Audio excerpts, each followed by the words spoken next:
ਸਤਨਾਮ ਵਾਹਿਗੁਰੂ ਸਾਹਿਬ ਜੀ। ਫਿਰਤ ਫਿਰਤ ਪ੍ਰਭ ਆਇਆ, ਪਰਿਆ ਤੋ ਸਰਨਾਏ। ਨਾਨਕ ਕੀ ਪ੍ਰਭ ਬੇਨਤੀ, ਆਪਣੀ ਭਗਤੀ ਲਾਏ। ਜੋ ਬਨ ਜਾਂਦੇ ਨਾ ਡਰਾਂ, ਜੇ ਸਹ ਪ੍ਰੀਤ ਨ ਜਾਏ। ਫਰੀਦਾ ਕੀਤੀ ਜੋਬਨ ਪ੍ਰੀਤ ਬਿਨ, ਸੁੱਕ ਗਏ ਕੁਮਲਾਏ। ਫਰੀਦਾ ਪਿਛਲ ਰਾਤ ਨਾ ਜਾਗਿਓ, ਜੇ ਵੰਦੜੋ ਮੋਇਓ ਹੈ। ਜੈ ਤੇ ਰੱਬ ਵਿਸਾਰਿਆ, ਤਾ ਰੱਬ ਨਾ ਵਿਸਰਿਓ ਹੈ। ਜੋ ਸਿਰ ਸਾਈਂ ਨਾ ਨਿਵੈ, ਸੋ ਸਿਰ ਦੀਜੈ ਡਾਰ। ਨਾਨਕ ਜਿਸ ਪਿੰਜਰ ਮੈਂ ਬਿਰਹਾ ਨਹੀਂ, ਸੋ ਪਿੰਜਰ ਲੈ ਜਾਰ। ਜੋ ਸਿਰ ਸਾਈਂ ਨਾ ਨਿਵੈ, ਸੋ ਸਿਰ ਕੀਜੈ ਕਾਇ।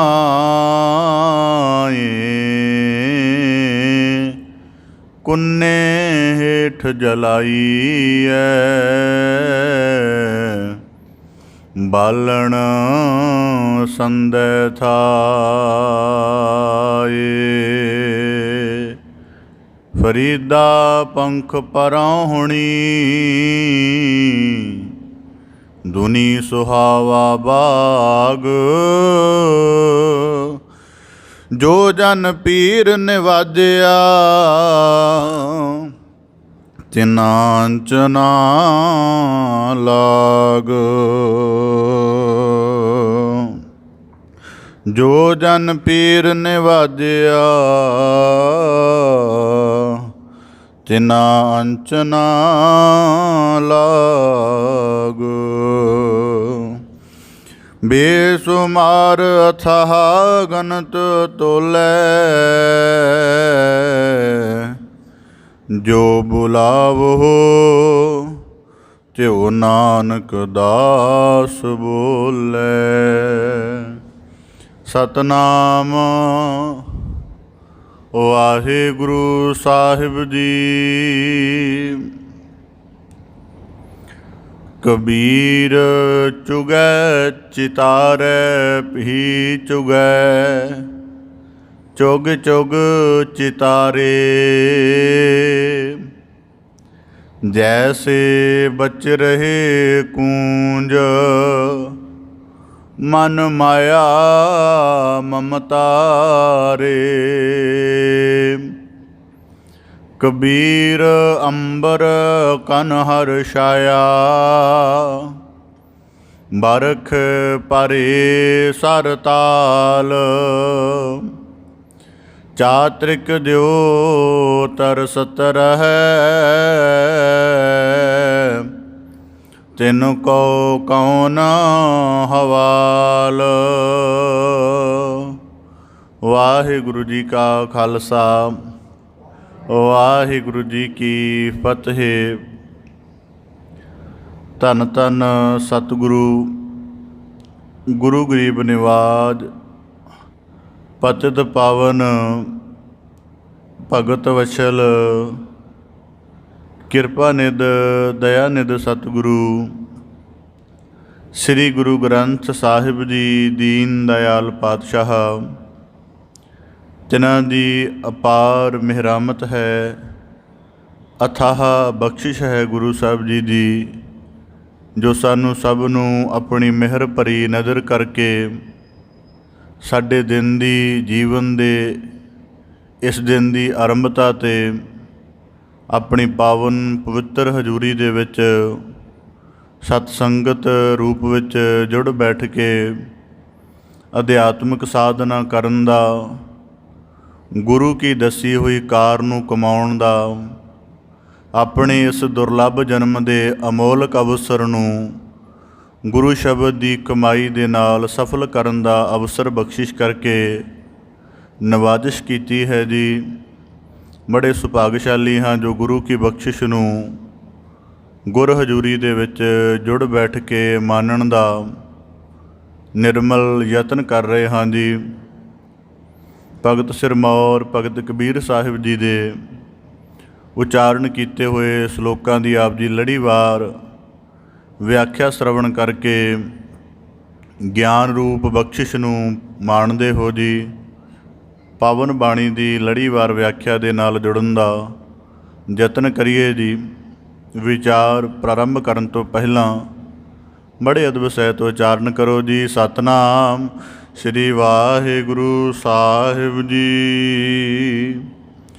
ਕਬੀਰ ਚੁਗੈ ਚਿਤਾਰੈ ਭੀ ਚੁਗੈ, ਚੁਗ ਚੁਗ ਚਿਤਾਰੇ। ਲੜੀਵਾਰ ਸ਼ਲੋਕਾਂ ਦੇ ਅੰਤਰਗਤ ਭਗਤ ਕਬੀਰ ਸਾਹਿਬ ਜੀ ਨੇ ਇਸ ਤੋਂ ਪਹਿਲੇ ਸ਼ਲੋਕਾਂ ਦੇ ਵਿੱਚ ਅਧਿਆਤਮ ਜਗਤ ਦੇ ਵਿੱਚ ਸਾਧਨਾ ਕਰਕੇ ਜੋਤ ਸਰੂਪ ਦੇ ਵਿੱਚ ਅਭੇਦ ਹੋ ਚੁੱਕੇ, ਪਰ ਉਸ ਅਭੇਦਤਾ ਨੂੰ ਸਰੀਰ ਦੇ ਵਿੱਚ ਰਹਿ ਕੇ ਮਾਣਦਿਆਂ ਹੋਇਆਂ ਕਿੰਨੀ ਵੱਡੀ ਉਚਾਈ ਜੀਵਨ ਨੂੰ ਪ੍ਰਾਪਤ ਹੁੰਦੀ ਹੈ, ਇਸ ਤੋਂ ਪਹਿਲੇ ਸ਼ਲੋਕਾਂ ਵਿੱਚ ਭਗਤ ਕਬੀਰ ਸਾਹਿਬ ਜੀ ਨੇ ਬਖਸ਼ਿਸ਼ ਕੀਤੀ ਸੀ। ਕਹਿਬੇ ਕਉ ਸੋਭਾ ਨਹੀਂ, ਦੇਖਾ ਹੀ ਪ੍ਰਵਾਨ। ਕਿ ਜਦ ਕੋਈ ਸਾਧਨਾ ਕਰਕੇ ਆਪਣੀ ਹੋਂਦ ਦਾ ਤਿਆਗ ਕਰਕੇ ਸ਼ਬਦ ਦੀ ਪ੍ਰੀਤ ਦੇ ਨਾਲ ਆਪਣੇ ਆਪ ਨੂੰ ਸਮੁੱਚਾ ਰੰਗ ਲੈਂਦਾ ਹੈ, ਫਿਰ ਉਹਨੂੰ ਪਰਮੇਸ਼ਰ ਦੀ ਬਖਸ਼ਿਸ਼ ਦੇ ਰੂਪ ਵਿੱਚ ਕਿੰਨਾ ਉੱਚਾ ਮਹਾਰਸ, ਮਹਾ ਆਨੰਦ, ਮਹਾ ਟਿਕਾ ਭਰਿਆ ਜੀਵਨ ਮਿਲਦਾ ਹੈ। ਅਤੇ ਉਸ ਅਵਸਥਾ ਦਾ ਉਹ ਬਿਆਨ ਕੀ ਕਰਦੇ ਹਨ ਕਿ ਕਹਿਵੇ ਕਉ ਸੋਭਾ ਨਹੀਂ। ਦੁਨੀਆ ਦੇ ਬਾਰੀਕ ਤੋਂ ਬਾਰੀਕ ਗਿਆਨ ਦੇ ਸੋਝੀ ਭਰੇ ਸ਼ਬਦ ਦੇ ਨਾਲ ਵਾਹ ਘੜੇ ਜਾਣ ਤਾਂ ਵੀ ਉਹਦਾ ਬਿਆਨ ਨਹੀਂ ਹੋ ਸਕਦਾ, ਬਸ ਉਸ ਨੂੰ ਦੇਖਿਆ ਹੀ ਬਣਦਾ ਹੈ। ਇਸੇ ਪ੍ਰਕਾਰ ਭਗਤ ਕਬੀਰ ਸਾਹਿਬ ਜੀ ਨੇ ਬਖਸ਼ਿਸ਼ ਕੀਤੀ ਸੀ, ਹਰ ਜੈਸਾ ਤੈਸਾ ਉਹੀ।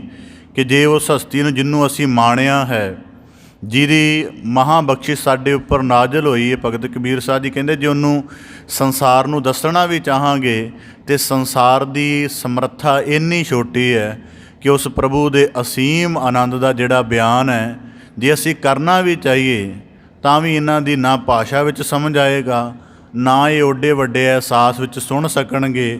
ਇਸ ਕਰਕੇ ਜਿਵੇਂ ਦਾ ਉਹ ਪਰਮੇਸ਼ਰ ਹੈ ਉਵੇਂ ਹੀ ਰਹੇਗਾ। ਨਾ ਅਸੀਂ ਸੰਸਾਰ ਨੂੰ ਰਿਝਾਉਂਦੇ ਹਾਂ ਕਿ ਸਾਨੂੰ ਪਰਮੇਸ਼ਰ ਦੀ ਪ੍ਰਾਪਤੀ ਹੋ ਗਈ, ਅਤੇ ਨਾ ਸਾਡਾ ਐਸਾ ਕੋਈ ਪ੍ਰਯੋਜਨ ਹੈ, ਪਰ ਇਤਨੀ ਕੋਈ ਪ੍ਰਸੰਨਤਾ ਹੈ ਕਿ ਉਸ ਅਸੀਮ ਮਾਲਕ ਦੇ ਗੁਣ ਗਾ ਗਾ ਕੇ ਅਸੀਂ ਆਨੰਦਿਤ ਹੋ ਰਹੇ ਹਾਂ। ਇਸੇ ਪ੍ਰਕਾਰ ਭਗਤ ਕਬੀਰ ਸਾਹਿਬ ਜੀ ਬਖਸ਼ਿਸ਼ ਕਰਦੇ ਹਨ। ਕਬੀਰ ਚੁਗੈ ਚਿਤਾਰੈ ਭੀ ਚੁਗੈ, ਚੁਗ ਚੁਗ ਚਿਤਾਰੇ। ਭਗਤ ਕਬੀਰ ਸਾਹਿਬ ਜੀ ਇਸ ਸ਼ਲੋਕ ਦੇ ਅੰਦਰ ਇੱਕ ਸਾਨੂੰ ਰੂਪਕ ਅਲੰਕਾਰ ਦੁਆਰਾ ਜੀਵਨ ਦਾ ਗੁਹਜ ਭੇਦ ਸਮਝਾ ਰਹੇ ਹਨ। ਭਗਤ ਕਬੀਰ ਸਾਹਿਬ ਜੀ ਬਖਸ਼ਿਸ਼ ਕਰਦੇ ਹਨ ਕਿ ਇੱਕ ਕੂੰਜ ਜਿਹੜੀ ਦੂਰ ਦੇਸ਼ ਦੇ ਵਿੱਚ ਉੱਡ ਕੇ ਆਪਣੀ ਪ੍ਰਵਾਜ਼ ਭਰ ਕੇ ਚੋਗੇ ਦੀ ਆਪਣੇ ਭੋਜਨ ਦੀ ਤਲਾਸ਼ ਦੇ ਲਈ ਜਾਂਦੀ ਹੈ। ਆਪਣੇ ਬੱਚਿਆਂ ਤੋਂ ਬਹੁਤ ਜ਼ਿਆਦਾ ਉਹਨੇ ਦੂਰੀ ਤੈਅ ਕੀਤੀ ਹੈ। ਜਿਸ ਦੇਸ਼ ਆਦਿ ਦੇ ਵਿੱਚ ਉਹ ਆਮ ਕਰਕੇ ਰਹਿੰਦੀ ਹੈ, ਭੋਜਨ ਦੀ ਤਲਾਸ਼ ਕਰਕੇ ਜਾਂ ਉੱਥੋਂ ਦੀਆਂ ਮੌਸਮ ਦੀਆਂ ਪ੍ਰਸਥਿਤੀਆਂ ਬਦਲਣ ਕਰਕੇ ਉਹਨੂੰ ਆਪਣੀ ਲੰਬੀ, ਬਹੁਤ ਜ਼ਿਆਦਾ ਲੰਬੀ ਪ੍ਰਵਾਜ਼ ਭਰ ਕੇ ਦੂਜਿਆਂ ਦੇਸ਼ਾਂ ਦੇ ਵਿੱਚ ਜਾਣਾ ਪੈਂਦਾ। ਉੱਥੇ ਆ ਜਾਂਦੀ ਹੈ, ਉੱਥੇ ਆਪਣਾ ਭੋਜਨ ਚੋਗੇ ਦੇ ਰੂਪ ਵਿੱਚ ਚੁਗਦੀ ਹੈ। ਤਾਂ ਭਗਤ ਕਬੀਰ ਸਾਹਿਬ ਜੀ ਕਹਿੰਦੇ ਚੁਗੈ ਚਿਤਾਰੈ, ਕਿ ਪਹਿਲੀ ਦਫਾ ਕੋਈ ਚੋਗ ਦਾ ਦਾਣਾ ਆਪਣੀ ਚੁੰਝ ਅੰਦਰ ਪਾ ਕੇ ਚੁਗਿਆ, ਅੰਦਰ ਲੰਘਾਇਆ ਹੈ, ਪਰ ਜਿਹੜੀ ਸੁਰਤ ਹੈ ਉਹ ਸਾਰੀ ਦੀ ਸਾਰੀ ਚਿਤਾਰੈ, ਚੁਗਕ ਤੋਂ ਬਾਅਦ ਫਿਰ ਯਾਦ ਕਰਦੀ ਹੈ ਆਪਣੇ ਬੱਚਿਆਂ ਨੂੰ। ਫਿਰ ਕਹਿੰਦੇ ਇਸੇ ਪ੍ਰਕਾਰ ਭੀ ਚੁਗੈ, ਫਿਰ ਚੁਗਣ ਲੱਗ ਪੈਂਦੀ ਹੈ। ਚੁਗਣ ਤੋਂ ਬਾਅਦ ਫਿਰ ਆਪਣੇ ਬੱਚਿਆਂ ਨੂੰ ਚਿਤਾਰਨ ਲੱਗ ਪੈਂਦੀ ਹੈ। ਅਤੇ ਇਸ ਭਾਵ ਦੇ ਵਿੱਚ ਉਹ ਸਮਝਦੀ ਹੈ ਕਿ ਮੇਰੀ ਜਿਹੜੀ ਖਾਧੀ ਹੋਈ ਖੁਰਾਕ ਜਾਂ ਚੋਗੇ ਦੇ ਰੂਪ ਵਿੱਚ ਮਿਲਿਆ ਹੋਇਆ ਜਿਹੜਾ ਭੋਜਨ ਜਿਹੜਾ ਮੈਂ ਗ੍ਰਹਿਣ ਕਰ ਰਹੀ ਹਾਂ, ਪਰ ਆਪਣੇ ਬੱਚਿਆਂ ਦੇ ਵਿੱਚ ਸੁਰਤ ਹੋਣ ਕਰਕੇ ਜਿਹੜਾ ਹੈ ਇਹਦਾ ਭਾਵ ਉਹਨੂੰ ਪਹੁੰਚ ਰਿਹਾ। ਇਸ ਕਰਕੇ ਇੱਕ ਪਾਸੇ ਉਹ ਸਰੀਰਕ ਕਰਮ ਕਰ ਰਹੀ ਹੈ ਕਿ ਚੋਗਾ ਚੁਗ ਰਹੀ ਹੈ, ਪਰ ਦੂਜੇ ਪਾਸੇ ਪੂਰਾ ਦਾ ਪੂਰਾ ਸੁਰਤ ਦੇ ਤਲ 'ਤੇ ਉਹਦਾ ਧਿਆਨ, ਉਹਦੇ ਅਹਿਸਾਸ, ਉਹਦੀ ਜਿਹੜੀ ਸਾਰੀ ਫਿਕਰ ਹੈ ਉਹ ਆਪਣੇ ਬੱਚਿਆਂ ਨਾਲ ਜੁੜੀ ਹੋਈ ਹੈ। ਤਾਂ ਭਗਤ ਕਬੀਰ ਸਾਹਿਬ ਜੀ ਕਹਿੰਦੇ ਇਸ ਹਾਲਤ ਨੂੰ ਦੇਖ ਕੇ ਸਾਨੂੰ ਕੀ ਸਮਝ ਆ ਰਿਹਾ ਹੈ, ਜੈਸੇ ਬਚ ਰਹੇ ਕੂੰਜ, ਜਿਵੇਂ ਕੂੰਜ ਦਾ ਆਪਣੇ ਬਛੜਿਆਂ ਦੇ ਆਪਣੇ ਬੱਚਿਆਂ ਦੇ ਵਿੱਚ ਧਿਆਨ ਰਹਿ ਜਾਂਦਾ, ਸੁਰਤ ਰਹਿ ਜਾਂਦੀ ਹੈ ਅਤੇ ਉਹ ਇਹ ਕਰਮ ਕਰਦਿਆਂ ਹੋਇਆਂ ਵੀ ਉੱਧਰ ਹੀ ਜੁੜੀ ਰਹਿੰਦੀ ਹੈ। ਇਸੇ ਪ੍ਰਕਾਰ ਕਹਿੰਦੇ ਮਨ ਮਾਇਆ ਮਮਤਾ, ਇਸੇ ਪ੍ਰਕਾਰ ਸਾਡੇ ਮਨ ਨੂੰ ਵੀ ਇਵੇਂ ਦੇ ਮਾਇਆ ਦੀ ਮਮਤਾ ਦੇ ਖਿਆਲ ਲੱਗੇ ਰਹਿੰਦੇ ਹਨ ਅਤੇ ਹਰ ਵੇਲੇ ਮਾਇਆ ਦੇ ਆਕਰਸ਼ਣ ਵਿੱਚ, ਮਾਇਆ ਦੇ ਕੌਤਕਾਂ ਦੇ ਵਿੱਚ, ਮਾਇਆ ਦੇ ਜਿਹੜੇ ਕੁਸੁੰਬੇ ਰੰਗ ਹਨ ਉਹਨਾਂ ਵੱਲ ਮਨੁੱਖ ਭਰਮਦਾ ਰਹਿੰਦਾ ਹੈ, ਉਹਦੇ ਵੱਲ ਹਮੇਸ਼ਾ ਹੀ ਉਹਦੀ ਸੁਰਤ ਲੱਗੀ ਰਹਿੰਦੀ। ਇਸ ਗੱਲ ਨੂੰ ਵਿਚਾਰ ਦੇ ਨੁਕਤੇ ਤੋਂ ਸਮਝਣ ਦਾ ਯਤਨ ਕਰੀਏ। ਭਗਤ ਕਬੀਰ ਸਾਹਿਬ ਜੀ ਨੇ ਸ਼ਬਦ ਵਰਤਿਆ ਮਨ ਮਾਇਆ ਮਮਤਾ ਰੇ। ਹੁਣ ਜਦੋਂ ਪਹਿਲਾ ਸ਼ਬਦ ਵਰਤਿਆ ਕਿ ਕਬੀਰ ਚੁਗੈ ਚਿਤਾਰੈ ਭੀ ਚੁਗੈ, ਇਹਦਾ ਭਾਵ ਹੈ ਜਿਹੜੀ ਪਹਿਲੀ ਸਮੱਸਿਆ ਦਾ ਆਰੰਭ ਹੁੰਦਾ ਹੈ ਉਹ ਇਸ ਤਰ੍ਹਾਂ ਹੈ ਕਿ ਪਹਿਲਾਂ ਉਹਦੀ ਕਿਸੇ ਨਾਲ ਅਟੈਚਮੈਂਟ ਹੈ, ਕਿਸੇ ਨਾਲ ਜੁੜਿਆ ਹੋਣਾ ਹੈ। ਕੂਜ ਦਾ ਦਾਣਾ ਚੁਗਣਾ ਅਤੇ ਉਹਦੇ ਦੌਰਾਨ ਸਾਰਾ ਆਪਣੇ ਬੱਚਿਆਂ ਦੇ ਵੱਲ ਸੁਰਤ ਰਹਿਣੀ, ਇਹਦਾ ਮਤਲਬ ਉਹਦੇ ਨਾਲ ਜੁੜੀ ਹੋਈ ਹੈ। ਅਤੇ ਅੱਗੇ ਗੁਰੂ ਭਗਤ ਕਬੀਰ ਸਾਹਿਬ ਜੀ ਨੇ ਕਿਹਾ ਮਨ ਮਾਇਆ ਮਮਤਾ ਰੇ। ਇਹਦਾ ਭਾਵ ਇਹ ਹੈ ਕਿ ਜਦੋਂ ਮਨੁੱਖ ਦਾ ਜਨਮ ਹੁੰਦਾ ਹੈ ਉਹ ਆਪਣੇ ਚੇਤਨ ਸਰੂਪ ਨੂੰ ਭੁੱਲ ਜਾਂਦਾ ਹੈ ਅਤੇ ਉਹਦੇ ਜੀਵਨ ਦਾ ਸਭ ਤੋਂ ਵੱਡਾ ਸੰਕਟ ਇਹੀ ਬਣਦਾ ਹੈ ਜਿਹੜੀ ਪਹਿਲੀ ਤੌਰ 'ਤੇ ਮਾਇਆ ਮੋਹ ਬਣਦਾ ਹੈ। ਉਂਝ ਤਾਂ ਅਸੀਂ ਐਂ ਸਮਝਦੇ ਨਾ ਕਿ ਜੀ ਪੈਸੇ ਦਾ ਲਾਲਚ ਹੋਣਾ ਜਾਂ ਵਕਾਰਾਂ ਦੀ ਖਿੱਚ ਹੋਣੀ ਇਹ ਮਾਇਆ ਦਾ ਮੋਹ ਹੁੰਦਾ ਹੈ, ਪਰ ਜਿਹੜੀ ਪਹਿਲੀ ਸਥਿਤੀ ਬੰਦੇ ਦੇ ਨਾਲ ਮਾਇਆ ਮੋਹ ਦੀ ਵਾਪਰਦੀ ਹੈ ਉਹ ਹੈ ਕਿ ਜਿਸ ਚੇਤਨਾ ਕਰਕੇ ਇਹਦਾ ਸਰੀਰ ਬਣਿਆ ਉਸ ਚੇਤਨ ਸਰੂਪ ਨੂੰ, ਆਤਮ ਸੱਤਾ ਨੂੰ ਭੁੱਲ ਜਾਂਦਾ ਹੈ ਅਤੇ ਆਪਣੀ ਚੇਤਨਾ ਨੂੰ, ਆਪਣੀ ਹੋਸ਼ ਨੂੰ, ਚੇਤਨਾ ਦਾ ਮਤਲਬ ਹੋਸ਼, ਉਹਨੂੰ ਇੰਨੀ ਸੀਮਤ ਕਰ ਲੈਂਦਾ ਕਿ ਮੈਂ ਸਰੀਰ ਹਾਂ ਅਤੇ ਫਿਰ ਸਰੀਰ ਦੇ ਹੋਣ ਦੇ ਨਾਲ ਹੀ ਆਪਣੀ ਮੈਂ ਜੋੜ ਲੈਂਦਾ ਹੈ ਅਤੇ ਇਸੇ ਮੈਂ ਨੂੰ ਜੋੜ ਕੇ ਹੁਣ ਆਪਣੇ ਆਪ ਨੂੰ ਦੇਹ ਮੰਨ ਲਿਆ। ਫਿਰ ਜਿਹੜੇ ਆਪਣੇ ਸੰਬੰਧੀ ਨੇ ਜਾਂ ਜਿਹੜਾ ਹੋਰ ਕੁਝ ਭਾਲੇਗਾ ਉਹਨਾਂ ਨੂੰ ਵੀ ਦੇਹ ਦੇ ਵਿੱਚੋਂ ਹੀ ਭਾਲੇਗਾ, ਕਿਉਂਕਿ ਆਪਣੀ ਅਸਲ ਹੋਂਦ ਨੂੰ ਤਾਂ ਇਹਨੇ ਭੁੱਲ ਚੁੱਕਿਆ, ਉਹਦੀ ਹੋਸ਼ ਗਵਾ ਦਿੱਤੀ ਹੈ ਅਤੇ ਹੁਣ ਬੇਹੋਸ਼ ਹੋਇਆ ਜਿਹੜੀਆਂ ਹੋਰ ਸੰਬੰਧਾਂ ਦੇ ਵਿੱਚ, ਹੋਰ ਆਕਾਰਾਂ ਦੇ ਵਿੱਚ ਆਪਣੀ ਸੰਪੂਰਨਤਾ ਦੀ ਤਲਾਸ਼ ਕਰਦਾ ਹੈ ਕਿ ਸ਼ਾਇਦ ਇੰਨੇ ਸੰਬੰਧੀ ਇਸੇ ਸਰੂਪ ਦੇ ਵਿੱਚ ਹੋਣ ਕਿ ਮੋਹ ਬਣਿਆ ਔਲਾਦ ਉਤਪੰਨ ਹੋ ਜਾਏ, ਕਾਮ ਬਣੇ ਇਸਤਰੀ ਉਤਪੰਨ ਹੋ ਜਾਏ, ਲੋਭ ਬਣਿਆ ਪਦਾਰਥ ਮਿਲ ਜਾਏ, ਅਹੰਕਾਰ ਬਣਿਆ ਬੜੀ ਵੱਡੀ ਪ੍ਰਤਿਭਾ ਦਾ ਆਲਮ ਬਣ ਜਾਏ। ਕਹਿੰਦੇ ਇਸ ਤਰ੍ਹਾਂ ਦੇ ਆਕਰਸ਼ਣਾਂ ਦੇ ਵਿੱਚ ਪਾ ਕੇ ਆਪਣੀ ਸੰਪੂਰਨਤਾ ਤਲਾਸ਼ ਕਰਦਾ ਰਹਿੰਦਾ ਹੈ, ਪਰ ਕਿਸੇ ਵੀ ਪੱਧਰ 'ਤੇ ਸੰਪੂਰਨਤਾ ਇਹਦੀ ਨਹੀਂ ਹੁੰਦੀ। ਤਾਂ ਭਗਤ ਕਬੀਰ ਸਾਹਿਬ ਜੀ ਕਹਿੰਦੇ ਜਿਵੇਂ ਇੱਕ ਕੂੰਜ ਦਾ ਆਪਣੇ ਬੱਚਿਆਂ ਵੱਲ ਧਿਆਨ ਰਹਿੰਦਾ ਹੈ ਜੀਵਨ ਦੇ ਉਹ ਚੁਗਾ ਚੁਗਣ ਦੇ ਦੌਰਾਨ ਵੀ, ਅਤੇ ਉਸੇ ਪ੍ਰਕਾਰ ਕਹਿੰਦੇ ਜਿਹੜਾ ਮਨ ਮਾਇਆ ਤੋਂ ਪ੍ਰਭਾਵਿਤ ਹੈ ਇਹ ਸਦਾ ਮਾਇਆ ਦੇ ਮਮਤਾ ਤਰਫ ਲੱਗਿਆ ਰਹਿੰਦਾ, ਕਦੀ ਕਿਸ ਤਰ੍ਹਾਂ ਦਾ ਖਿਆਲ, ਕਦੀ ਕਿਸੇ ਤਰ੍ਹਾਂ ਦਾ ਖਿਆਲ। ਇਸੇ ਪ੍ਰਕਾਰ ਹੁਣ ਸਮੱਸਿਆ ਇਹੀ ਹੈ ਕਿ ਮਾਇਆ ਮੋਹ ਦਾ ਪਹਿਲਾ ਪੱਧਰ ਕੀ ਹੈ ਕਿ ਅਸੀਂ ਇਸ ਪ੍ਰਤੀਤ ਨੂੰ ਭੁੱਲ ਚੁੱਕੇ ਹਾਂ ਕਿ ਸਾਡਾ ਜੀਵਨ ਸਰੀਰ 'ਤੇ ਕੇਂਦਰਿਤ ਨਹੀਂ ਹੈ, ਸਾਡਾ ਜੀਵਨ ਸਾਡੀ ਆਤਮ ਸੱਤਾ 'ਤੇ ਕੇਂਦਰਿਤ ਹੈ। ਹੁਣ ਜਦੋਂ ਦੇਖੋ ਜੇ ਸਰੀਰ 'ਤੇ ਹੀ ਕੇਂਦਰਿਤ ਹੈ ਫਿਰ ਅਸੀਂ ਮੁਰਦੇ ਦਾ ਸਰੀਰ ਸੰਭਾਲ ਕੇ ਕਿਉਂ ਨਹੀਂ ਰੱਖਦੇ, ਉਹਨੂੰ ਜਲਦੀ ਜਲਦੀ ਜਲਾਉਣ ਦੀ, ਵਹਾਉਣ ਦੀ, ਦਬਾਉਣ ਦੀ ਕਿਉਂ ਕਰਦੇ ਹਾਂ? ਜੇ ਸਾਨੂੰ ਲੱਗਦਾ ਸਰੀਰ ਹੀ ਵੱਡੀ ਚੀਜ਼ ਹੈ ਤਾਂ ਫਿਰ ਸਰੀਰ ਦੀ ਸੰਭਾਲ ਕਿਉਂ ਨਹੀਂ ਕਰਦੇ, ਉਹਨੂੰ ਗ੍ਰਹਿ ਦੇ ਵਿੱਚ ਕਿਉਂ ਨਹੀਂ ਰੱਖਦੇ? ਉਹਨਾਂ ਚਿਰ ਹੀ ਰੱਖਦੇ ਆ ਨਾ ਜਿੰਨਾ ਚਿਰ ਆਤਮ ਸੱਤਾ ਉਸ ਸਰੀਰ ਅੰਦਰ ਵਰਤ ਰਹੀ ਹੈ ਅਤੇ ਉਹ ਭਾਵੇਂ ਬੰਦਾ ਉਂਝ ਕੋਈ ਵੀ ਨਾ ਕੰਮ ਕਰੇ, ਮੰਜੀ 'ਤੇ ਹੀ ਪਿਆ ਰਹੇ, ਤਾਂ ਵੀ ਉਹਨੂੰ ਘਰ ਦਾ ਮੈਂਬਰ ਸਮਝਦੇ ਹਾਂ, ਉਹਨੂੰ ਸਤਿਕਾਰ ਦਿੰਦੇ ਹਾਂ, ਉਹਦੀ ਸਹੂਲਤਾਂ ਦਾ ਯਤਨ ਕਰਦੇ ਹਾਂ। ਪਰ ਜਦੋਂ ਹੀ ਉਹਦੀ ਆਤਮ ਜੋਤ ਉਹਦੇ ਵਿੱਚੋਂ ਵਿਸਰ ਜਾਂਦੀ ਹੈ ਜਾਂ ਪੰਖੀ ਰੂਪ ਉੱਡ ਜਾਂਦੀ ਹੈ ਸਰੀਰ ਦੇ ਆਲਣੇ, ਸਰੀਰ ਦੇ ਰੁੱਖ ਤੋਂ, ਤਾਂ ਫਿਰ ਅਸੀਂ ਉਹਦੀ ਕੋਈ ਕੀਮਤ ਨਹੀਂ ਜਾਣਦੇ। ਤਾਂ ਮਤਲਬ ਅਸੀਂ ਆਪਣੀ ਜ਼ਿੰਦਗੀ ਦੇ ਵਿੱਚ ਸਾਨੂੰ ਗਿਆਨ ਦਾ ਅਨੁਭਵ ਤਾਂ ਹੈ, ਪਰ ਗਿਆਨ ਦਾ ਅਮਲ ਨਹੀਂ ਹੈ। ਕਿ ਅਸੀਂ ਜੀਵ ਨਾਲ ਓਨਾ ਚਿਰ ਹੀ ਆਪਣਾ ਮੋਹ ਪਿਆਰ ਸਤਿਕਾਰ ਕਰਦੇ ਹਾਂ ਜਿੰਨਾ ਚਿਰ ਉਹ ਜੀਵਤ ਹੈ, ਅਤੇ ਮਰਨ ਤੋਂ ਬਾਅਦ ਅਸੀਂ ਨਹੀਂ ਕਰਦੇ। ਥੋੜ੍ਹਾ ਬਹੁਤਾ ਰੁਦਨ ਕਰ ਲੈਂਦੇ ਉਹਦੇ ਬਦਲੇ। ਇਹਦਾ ਮਤਲਬ ਹੈ ਕਿ ਉਦੋਂ ਤੱਕ ਹੀ ਅਸੀਂ ਉਹਦੀ ਕਦਰ ਕੀਤੀ ਜਦੋਂ ਤੱਕ ਉਹਦੇ ਵਿੱਚ ਆਤਮ ਜੋਤ ਸੱਤਾ ਸੀ। ਇਹਦਾ ਮਤਲਬ ਜ਼ਿਆਦਾ ਕਦਰ ਕਿਹਦੀ ਕਰਨੀ ਬਣਦੀ ਹੈ, ਜਾਂ ਜ਼ਿਆਦਾ ਦੀਰਘ ਅਹਿਸਾਸ ਸੰਬੰਧ ਕਿਹਦੇ ਨਾਲ ਹੋਣਾ ਚਾਹੀਦਾ ਹੈ? ਸਾਡਾ ਆਤਮ ਸਰੂਪ ਦੇ ਨਾਲ, ਜਿਹਦੇ ਕਰਕੇ ਸਰੀਰ ਜੀਵਤ ਰਹਿੰਦਾ। ਤਾਂ ਭਗਤ ਕਬੀਰ ਸਾਹਿਬ ਜੀ ਕਹਿੰਦੇ ਮਨ ਮਾਇਆ ਮਮਤਾ ਰੇ, ਸਭ ਤੋਂ ਵੱਡੀ ਸਮੱਸਿਆ ਇਹ ਹੈ। ਹੁਣ ਦੇਖੋ ਭਗਤ ਕਬੀਰ ਸਾਹਿਬ ਜੀ ਕਹਿੰਦੇ ਕਿ ਸਮੱਸਿਆ ਇਹ ਹੈ ਕਿ ਸਰੀਰ ਮੰਨ ਲਿਆ, ਹੁਣ ਸਰੀਰ ਦੇ ਤਲ 'ਤੇ ਜਿਉਣਾ ਸ਼ੁਰੂ ਕਰ ਦਿੱਤਾ ਹੈ, ਅਤੇ ਇਹ ਗੱਲ ਭੁੱਲ ਗਿਆ ਹੈ ਕਿ ਸਰੀਰ ਜੰਮਣ ਵਿੱਚ ਆਇਆ ਅਤੇ ਸਰੀਰ ਮਰਨ ਵਿੱਚ ਵੀ ਹੋਏਗਾ। ਜਿਹੜੀ ਚੀਜ਼ ਕਾਲ ਹੇਠ ਹੈ, ਹੁਣ ਦੇਖੋ ਜਿਹੜੀ ਮਿੱਟੀ ਅਜੇ ਤੱਕ ਕੜਾਈ ਨਹੀਂ ਬਣੀ, ਜਿਹੜੀ ਮਿੱਟੀ ਨੂੰ ਗੁੰਨ ਕੇ ਕੋਈ ਅਸੀਂ ਆਕਾਰ ਹੀ ਨਹੀਂ ਦਿੱਤਾ, ਉਹਨੂੰ ਟੁੱਟਣ ਦਾ ਕਾਹਦਾ ਡਰ? ਜਿਸ ਮਿੱਟੀ ਨੂੰ ਗੁੰਨ ਕੇ ਤਪਾ ਕੇ ਘੜਾ ਬਣਾ ਦਿੱਤਾ ਹੈ, ਜਦੋਂ ਆਕਾਰ ਬਣ ਗਿਆ ਉਦੋਂ ਹੀ ਟੁੱਟੇਗਾ। ਇਸ ਕਰਕੇ ਪੰਜਾਂ ਤੱਤਾਂ ਦੀ ਖੇਡ ਨੂੰ ਜੇ ਮਾਲਕ ਨੇ ਰਲਾ ਕੇ ਦੇਹ ਘੜ ਦਿੱਤੀ ਹੈ, ਅਤੇ ਪਰਮ ਤੱਤ ਦਾ ਖਿਆਲ ਰਹੇ। ਜੇ ਚਾਰ ਤੱਤਾਂ ਦੇ ਅਭਿਆਸ ਵਿੱਚ ਰਹਿ ਕੇ, ਇਹਨੂੰ ਦੇਹ ਅਧਿਆਸ ਕਹਿੰਦੇ ਨੇ ਅਧਿਆਤਮ ਦੀ ਭਾਸ਼ਾ ਦੇ ਵਿੱਚ। ਅਧਿਆਤਮ ਦੀ ਭਾਸ਼ਾ ਦਾ ਮਤਲਬ ਕਿ ਦੇਹ ਅਧਿਆਸ ਦਾ ਮਤਲਬ ਕਿ ਸਾਰੀ ਸੁਰਤ ਸਰੀਰ 'ਤੇ ਕੇਂਦਰਿਤ ਰਹਿਣੀ। ਤਾਂ ਇਸੇ ਪ੍ਰਕਾਰ ਜਦੋਂ ਕੇਂਦਰਿਤ ਰਹਿੰਦੀ ਹੈ ਫਿਰ ਡਰ ਵਿਆਪਦੇ ਨੇ। ਇਸ ਕਰਕੇ ਮਾਇਆ ਮੋਹ ਨੂੰ ਡਰ, ਉਹਦੇ ਵਿੱਚ ਡਰ ਤਾਂ ਕਹੇ ਗਏ ਨੇ ਕਿ ਹੁਣ ਆਪਣੇ ਆਪ ਨੂੰ ਆਕਾਰ ਮੰਨ ਲਿਆ ਹੈ, ਅਤੇ ਆਕਾਰ ਦਾ ਕੀ ਹੈ? ਆਕਾਰ ਅੱਜ ਕੱਲ੍ਹ ਕਿਤੇ ਨਾ ਕਿਤੇ ਤਾਂ ਟੁੱਟੇਗਾ। ਇਸ ਕਰਕੇ ਉਹ ਇਸ ਕਰਕੇ ਇੱਥੇ ਹੀ ਮਾਇਆ ਦਾ ਮੌਤ ਦਾ ਭੈ ਦਾਖਲ ਹੋ ਜਾਂਦਾ ਹੈ। ਸਾਨੂੰ ਲੱਗਦਾ ਕਈ ਵਾਰੀ ਆਪਣੀ ਕਹੀ ਹੋਈ ਗੱਲ ਨੂੰ ਵਾਚੀਦਾ ਬਹੁਤ ਵਾਰ, ਤਾਂ ਦੇਖੀਦਾ ਕਿ ਜਿਹੜੀ ਗੱਲ ਅਸੀਂ ਕਹਿ ਚੁੱਕੇ ਹੁੰਦੇ ਉਹ ਤਾਂ ਗਲਤ ਸੀ ਇੱਕ ਤਰੀਕੇ ਨਾਲ। ਕਿਵੇਂ ਕਿ ਜੀ ਇਹ ਬੁਢਾਪੇ ਦੇ ਵਿੱਚ ਮ੍ਰਿਤੂ ਦਾ ਡਰ ਵਿਆਪਦਾ, ਉਹ ਤਾਂ ਬਚਪਨ ਦੇ ਪਹਿਲੇ ਪੱਧਰ 'ਤੇ ਵਿਆਪਦਾ ਹੈ। ਬਸ ਉਦੋਂ ਬੰਦਾ ਚੇਤ ਹੁੰਦਾ ਹੈ, ਉਦੋਂ ਜਦੋਂ, ਕਿਉਂਕਿ ਉਹ ਸਰੀਰਕ ਅਵਸਥਾ ਦਾ ਕੁਝ ਬਲ ਹੁੰਦਾ ਹੈ ਅੰਦਰ, ਤਾਂ ਕਰਕੇ ਉਹ ਡਰ ਨਹੀਂ ਭਾਸਦਾ। ਤਾਂ ਇਸੇ ਪ੍ਰਕਾਰ ਭਗਤ ਕਬੀਰ ਸਾਹਿਬ ਜੀ ਕਹਿੰਦੇ ਮਨ ਮਾਇਆ ਮਮਤਾ ਰੇ। ਇਸੇ ਪ੍ਰਕਾਰ ਆਪਣੇ ਪਰਮ ਜੋਤ ਸਰੂਪ ਨੂੰ ਭੁੱਲ ਕੇ ਮਨੁੱਖ ਦੇਹ ਕੇਂਦਰਿਤ ਜੀਵਨ ਜਿਉਂਦਾ ਹੈ। ਫਿਰ ਦੇਹ ਕਰਕੇ ਇਹਨੂੰ ਦੇਹਾਂ ਦੇ ਨਾਲ ਹੀ ਸੰਬੰਧ ਜੋੜਨੇ ਪੈਂਦੇ ਨੇ। ਫਿਰ ਆਕਾਰ ਕਰਕੇ ਆਪਣੇ ਆਪ ਨੂੰ ਸੀਮਤ ਕਰ ਲੈਂਦਾ ਹੈ। ਹੁਣ ਸਰੀਰ ਦਾ ਤਾਂ ਆਕਾਰ ਹੈ, ਆਤਮਾ ਦਾ ਕਿਹੜਾ ਆਕਾਰ ਕਰਾਂਗੇ? ਇਸੇ ਪ੍ਰਕਾਰ ਕਹਿੰਦੇ ਫਿਰ ਦੇਹਾਂ ਨਾਲ ਜੋੜਦਾ ਹੈ, ਆਕਾਰਾਂ ਨਾਲ ਜੋੜਦਾ ਹੈ ਆਪਣੇ ਆਪ ਨੂੰ, ਫਿਰ ਇਹਨਾਂ ਦੀ ਮਮਤਾ ਵਿੱਚ ਪੈ ਜਾਂਦਾ ਹੈ। ਇਹ ਪਹਿਲਾ ਨੁਕਤਾ। ਦੂਜਾ ਨੁਕਤਾ ਆਪਦੇ ਸਨਮੁਖ ਅਰਜ ਕਰਾਂ। ਭਗਤ ਕਬੀਰ ਸਾਹਿਬ ਜੀ ਕਹਿੰਦੇ ਮਨ ਮਾਇਆ ਮਮਤਾ ਰੇ।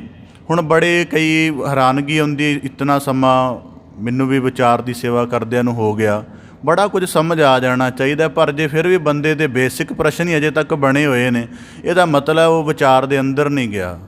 ਜਿਵੇਂ ਇਵੇਂ ਕਹਿ ਲਓ ਕਿ ਜੇ ਵਿਚਾਰ ਦੇ ਅੰਦਰ ਜਾਣ ਦਾ ਮਤਲਬ ਕੀ ਹੈ ਕਿ ਜਦੋਂ ਕੋਈ ਵਿਚਾਰ ਦੀ ਗੱਲ ਦਾ ਕਿਸੇ ਨੁਕਤੇ ਤੋਂ ਕੇਂਦਰਿਤ ਹੋਵੇ, ਅਤੇ ਜਿਹੜਾ ਗਿਆਨ ਉਹਦੇ ਅੰਦਰ ਪਹਿਲਾਂ ਟਿਕਿਆ ਹੋਏਗਾ ਉਹ ਆਪਣੇ ਆਪ ਹੀ ਸ਼ੁਰੂ ਹੋ ਜਾਂਦਾ ਕਿ ਹਾਂ ਆਹ ਗੱਲ ਹੋਣ ਵਾਲੀ ਹੈ। ਭਗਤ ਕਬੀਰ ਸਾਹਿਬ ਜੀ ਕਹਿੰਦੇ ਮਨ ਮਾਇਆ ਮਮਤਾ ਰੇ। ਹੁਣ ਅਸੀਂ ਕਿਸੇ ਜਗ੍ਹਾ ਬੈਠੇ ਹਾਂ, ਸਾਡੇ ਅੰਦਰ ਕੋਈ ਆਕਰਸ਼ਣ ਪੈਦਾ ਹੋਇਆ ਕਿਸੇ ਤਰ੍ਹਾਂ ਦਾ ਵੀ, ਚਾਹੇ ਉਹ ਲੋਭ ਕਰਕੇ ਪੈਦਾ ਹੋਇਆ, ਮੋਹ ਕਰਕੇ ਹੋਇਆ, ਕਿਸੇ ਤਰ੍ਹਾਂ ਵੀ, ਜਿਹੜਾ ਇਸ ਚੀਜ਼ ਨੂੰ ਉਤਪੰਨ ਕਰ ਰਿਹਾ ਹੈ ਆਕਰਸ਼ਣ ਨੂੰ, ਉਹ ਸਾਡੇ ਅੰਦਰਲਾ ਹਿੱਸਾ, ਉਹਨੂੰ ਮਨ ਕਿਹਾ ਗਿਆ। ਅਤੇ ਜਿਸ ਕਰਕੇ ਇਹ ਆਕਰਸ਼ਣ ਵਿੱਚ ਪੈ ਰਿਹਾ ਹੈ ਇਹ ਮਾਇਆ ਹੈ। ਗੱਲ ਇਹ ਬਾਰੀਕੀ ਦੇ ਨਾਲ ਸਮਝਣ ਵਾਲੀ ਕਿ ਜਿਵੇਂ ਆਰਾਮ ਨਾਲ ਬੈਠੇ ਹਾਂ, ਇੱਥੇ ਕਿਸੇ ਚੀਜ਼ ਦਾ ਅਚਾਨਕ ਲੋਭ ਪੈਦਾ ਹੋ ਗਿਆ, ਜਾਂ ਕਿਸੇ ਤਰ੍ਹਾਂ ਦਾ ਕੋਈ ਵੀ ਪੰਜਾਂ ਦੇ ਵਿਕਾਰਾਂ ਦੇ ਵਿੱਚੋਂ ਕੋਈ ਇੱਕ ਖਿਆਲ ਉਤਪੰਨ ਹੋ ਗਿਆ, ਸਾਡੇ ਅੰਦਰ ਦੇ ਜਿਸ ਹਿੱਸੇ ਵਿੱਚੋਂ ਇਹ ਆਕਰਸ਼ਣ ਦਾ ਖਿਆਲ ਫੁਰਨਾ ਉਤਪੰਨ ਹੋਇਆ ਹੈ, ਇਸ ਫੁਰਨੇ ਨੂੰ ਉਤਪਤ ਕਰਨ ਵਾਲੀ ਜਿਹੜੀ ਸ਼ੈ ਹੈ ਉਹ ਮਨ ਹੈ, ਅਤੇ ਜਿਹਦੇ ਕਰਕੇ ਉਤਪੰਨ ਹੋਇਆ ਉਹ ਮਾਇਆ ਹੈ। ਕਿਉਂਕਿ ਮਾਇਆ ਆਕਰਸ਼ਣ ਪੈਦਾ ਕਰਦੀ ਹੈ ਅਤੇ ਉਹ ਆਪਣਾ ਸੈਂਟਰ ਮਨ ਨੂੰ ਬਣਾਉਂਦੀ ਹੈ, ਕਿਉਂਕਿ ਮਨ ਦੇ ਵਿੱਚ ਵਿਕਾਰ ਦੇ ਭਾਵ ਹੁੰਦੇ ਹਨ, ਮੋਹ ਹੁੰਦਾ ਹੈ। ਇਸੇ ਪ੍ਰਕਾਰ ਭਗਤ ਕਬੀਰ ਸਾਹਿਬ ਜੀ ਕਹਿੰਦੇ ਮਨ ਮਾਇਆ ਮਮਤਾ ਰੇ। ਹੁਣ ਦੇਖੋ ਜਿਹੜੀ ਪਹਿਲੀ ਉਦਾਹਰਣ ਦਿੱਤੀ ਭਗਤ ਕਬੀਰ ਸਾਹਿਬ ਜੀ ਨੇ, ਉਹਦੇ ਵਿੱਚ ਵੀ ਇੱਕ ਗਹਿਰੀ ਰਮਜ ਹੈ ਕਿ ਉਂਝ ਕੀ ਹੈ, ਉਂਝ ਜਿਹੜੀ ਖੁਰਾਕ ਹੈ ਉਹ ਬੰਦੇ ਦੇ ਸਰੀਰ ਨੂੰ ਜਿਵਾਉਂਦੀ ਹੈ, ਉਹਨੂੰ ਜ਼ਰੂਰੀ ਹੈ, ਪਰ ਮਨ ਦੇ ਕਰਕੇ ਆਪਣੇ ਬੱਚਿਆਂ ਦੀ ਮੋਹ ਦੀ ਜਿਹੜੀ ਮਮਤਾ ਦੇ ਵਿੱਚ ਪਈ ਹੋਈ ਕੂੰਜ ਆਪਣੇ ਭੋਜਨ ਚੁਗਣ ਦੀ ਸੁਰਤ ਦੇ ਵਿੱਚ ਉਹਦੇ ਵਿੱਚ ਪੂਰੀ ਸ਼ਾਮਲ ਨਹੀਂ ਹੋ ਰਹੀ। ਜਿਹੜਾ ਪਹਿਲਾ ਨੁਕਤਾ ਕਿਹਾ ਕਿ ਚੁਗਦੀ ਹੈ, ਪਰ ਧਿਆਨ ਦੂਜੇ ਪਾਸੇ ਉਹਦਾ ਇੱਕ ਰਮਜ ਇਹ ਵੀ ਹੈ ਕਿ ਜਦੋਂ ਉਹ ਕਰਮ ਕਰ ਰਹੀ ਹੈ, ਜਿਹੜਾ ਕਰਮ ਕਰ ਰਹੀ ਹੈ ਕਿ ਪਹਿਲਾਂ ਆਪਣੇ ਸਰੀਰ ਦੀ ਤ੍ਰਿਪਤੀ ਕਰੇ, ਉਸ ਔਰ ਜ਼ਰੂਰੀ ਵੀ ਹੈ ਬੜਾ, ਉਸ ਕਰਮ ਨੂੰ ਕਰਦਿਆਂ ਵੀ ਉਹਦੀ ਸੁਰਤ ਉਹਦੇ ਵਿੱਚ ਨਹੀਂ ਹੈ। ਇਹਦਾ ਮਤਲਬ ਜਿਹੜਾ ਮਾਇਆ ਮਮਤਾ ਦਾ ਮੋਹ ਹੈ, ਜੇ ਅਸੀਂ ਸ਼ੁਭ ਅਧਿਆਤਮਿਕ ਕਰਮ ਕਰਦੇ ਹਾਂ ਤਾਂ ਇਹ ਉਹਨਾਂ ਵਿੱਚ ਵੀ ਦਖਲ ਦਿੰਦਾ ਹੈ ਅਤੇ ਸਾਡੇ ਕਰਮ ਦੀ ਜਿਹੜੀ ਸਫਲਤਾ ਬਣਨੀ ਹੁੰਦੀ ਹੈ ਉਹ ਨਹੀਂ ਬਣਦੀ। ਇਸੇ ਪ੍ਰਕਾਰ ਜਦੋਂ ਗੁਰੂ ਨਾਨਕ ਸਾਹਿਬ ਜੀ ਨੇ ਵੇਈ ਪ੍ਰਵੇਸ਼ ਤੋਂ ਬਾਅਦ ਕਿਹਾ ਨਾ, ਨਾਮ ਹਿੰਦੂ ਨਾਮ ਮੁਸਲਮਾਨ, ਅਤੇ ਕਾਜ਼ੀਆਂ ਨੇ ਇਤਰਾਜ਼ ਕਰ ਦਿੱਤਾ ਕਿ ਜੇ ਕੋਈ ਨਹੀਂ ਤਾਂ ਸਾਡੇ ਨਾਲ ਨਮਾਜ਼ ਪੜ੍ਹ ਲਓ।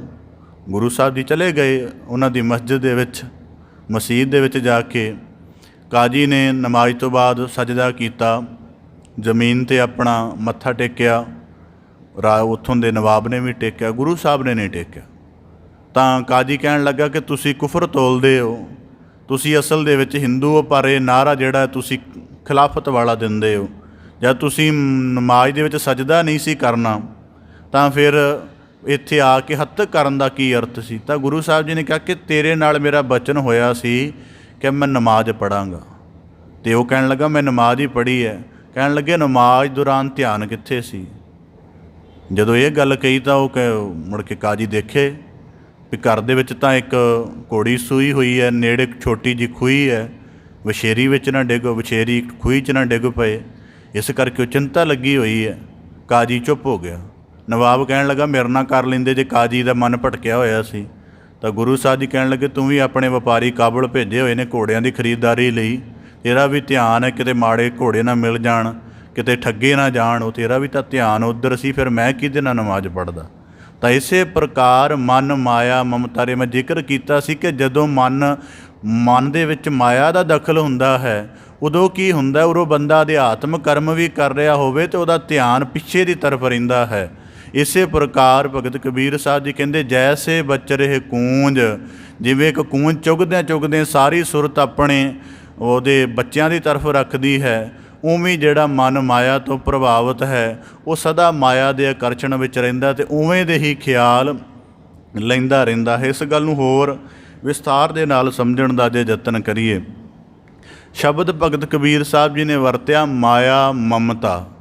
ਇਸ ਕਰਕੇ ਇੱਕ ਇਹ ਵੀ ਨੁਕਤੇ ਵੈਸੇ ਤਾਂ ਲਿਖਤ ਰੋਜ਼ ਬਣਾਉਣੀ ਚਾਹੀਦੀ ਹੈ, ਜਿਹੜੇ ਰੋਜ਼ਾਨਾ ਦੇ ਸਤਸੰਗੀ ਨੇ, ਇਹ ਖੈਰ ਆਪ ਦਾ ਸੁਭਾਅ, ਇੱਕ ਲਿਖਤ ਦੇ ਵਿੱਚ ਇਹ ਚੀਜ਼ਾਂ ਬਣਾਉਣੀ ਚਾਹੀਦੀ। ਇੱਕ ਗੁਰਬਾਣੀ ਦੀ ਸ਼ਬਦਾਵਲੀ ਦਾ ਮਨੋਵਿਗਿਆਨਕ ਕਾਰਨ ਕੀ ਹੈ?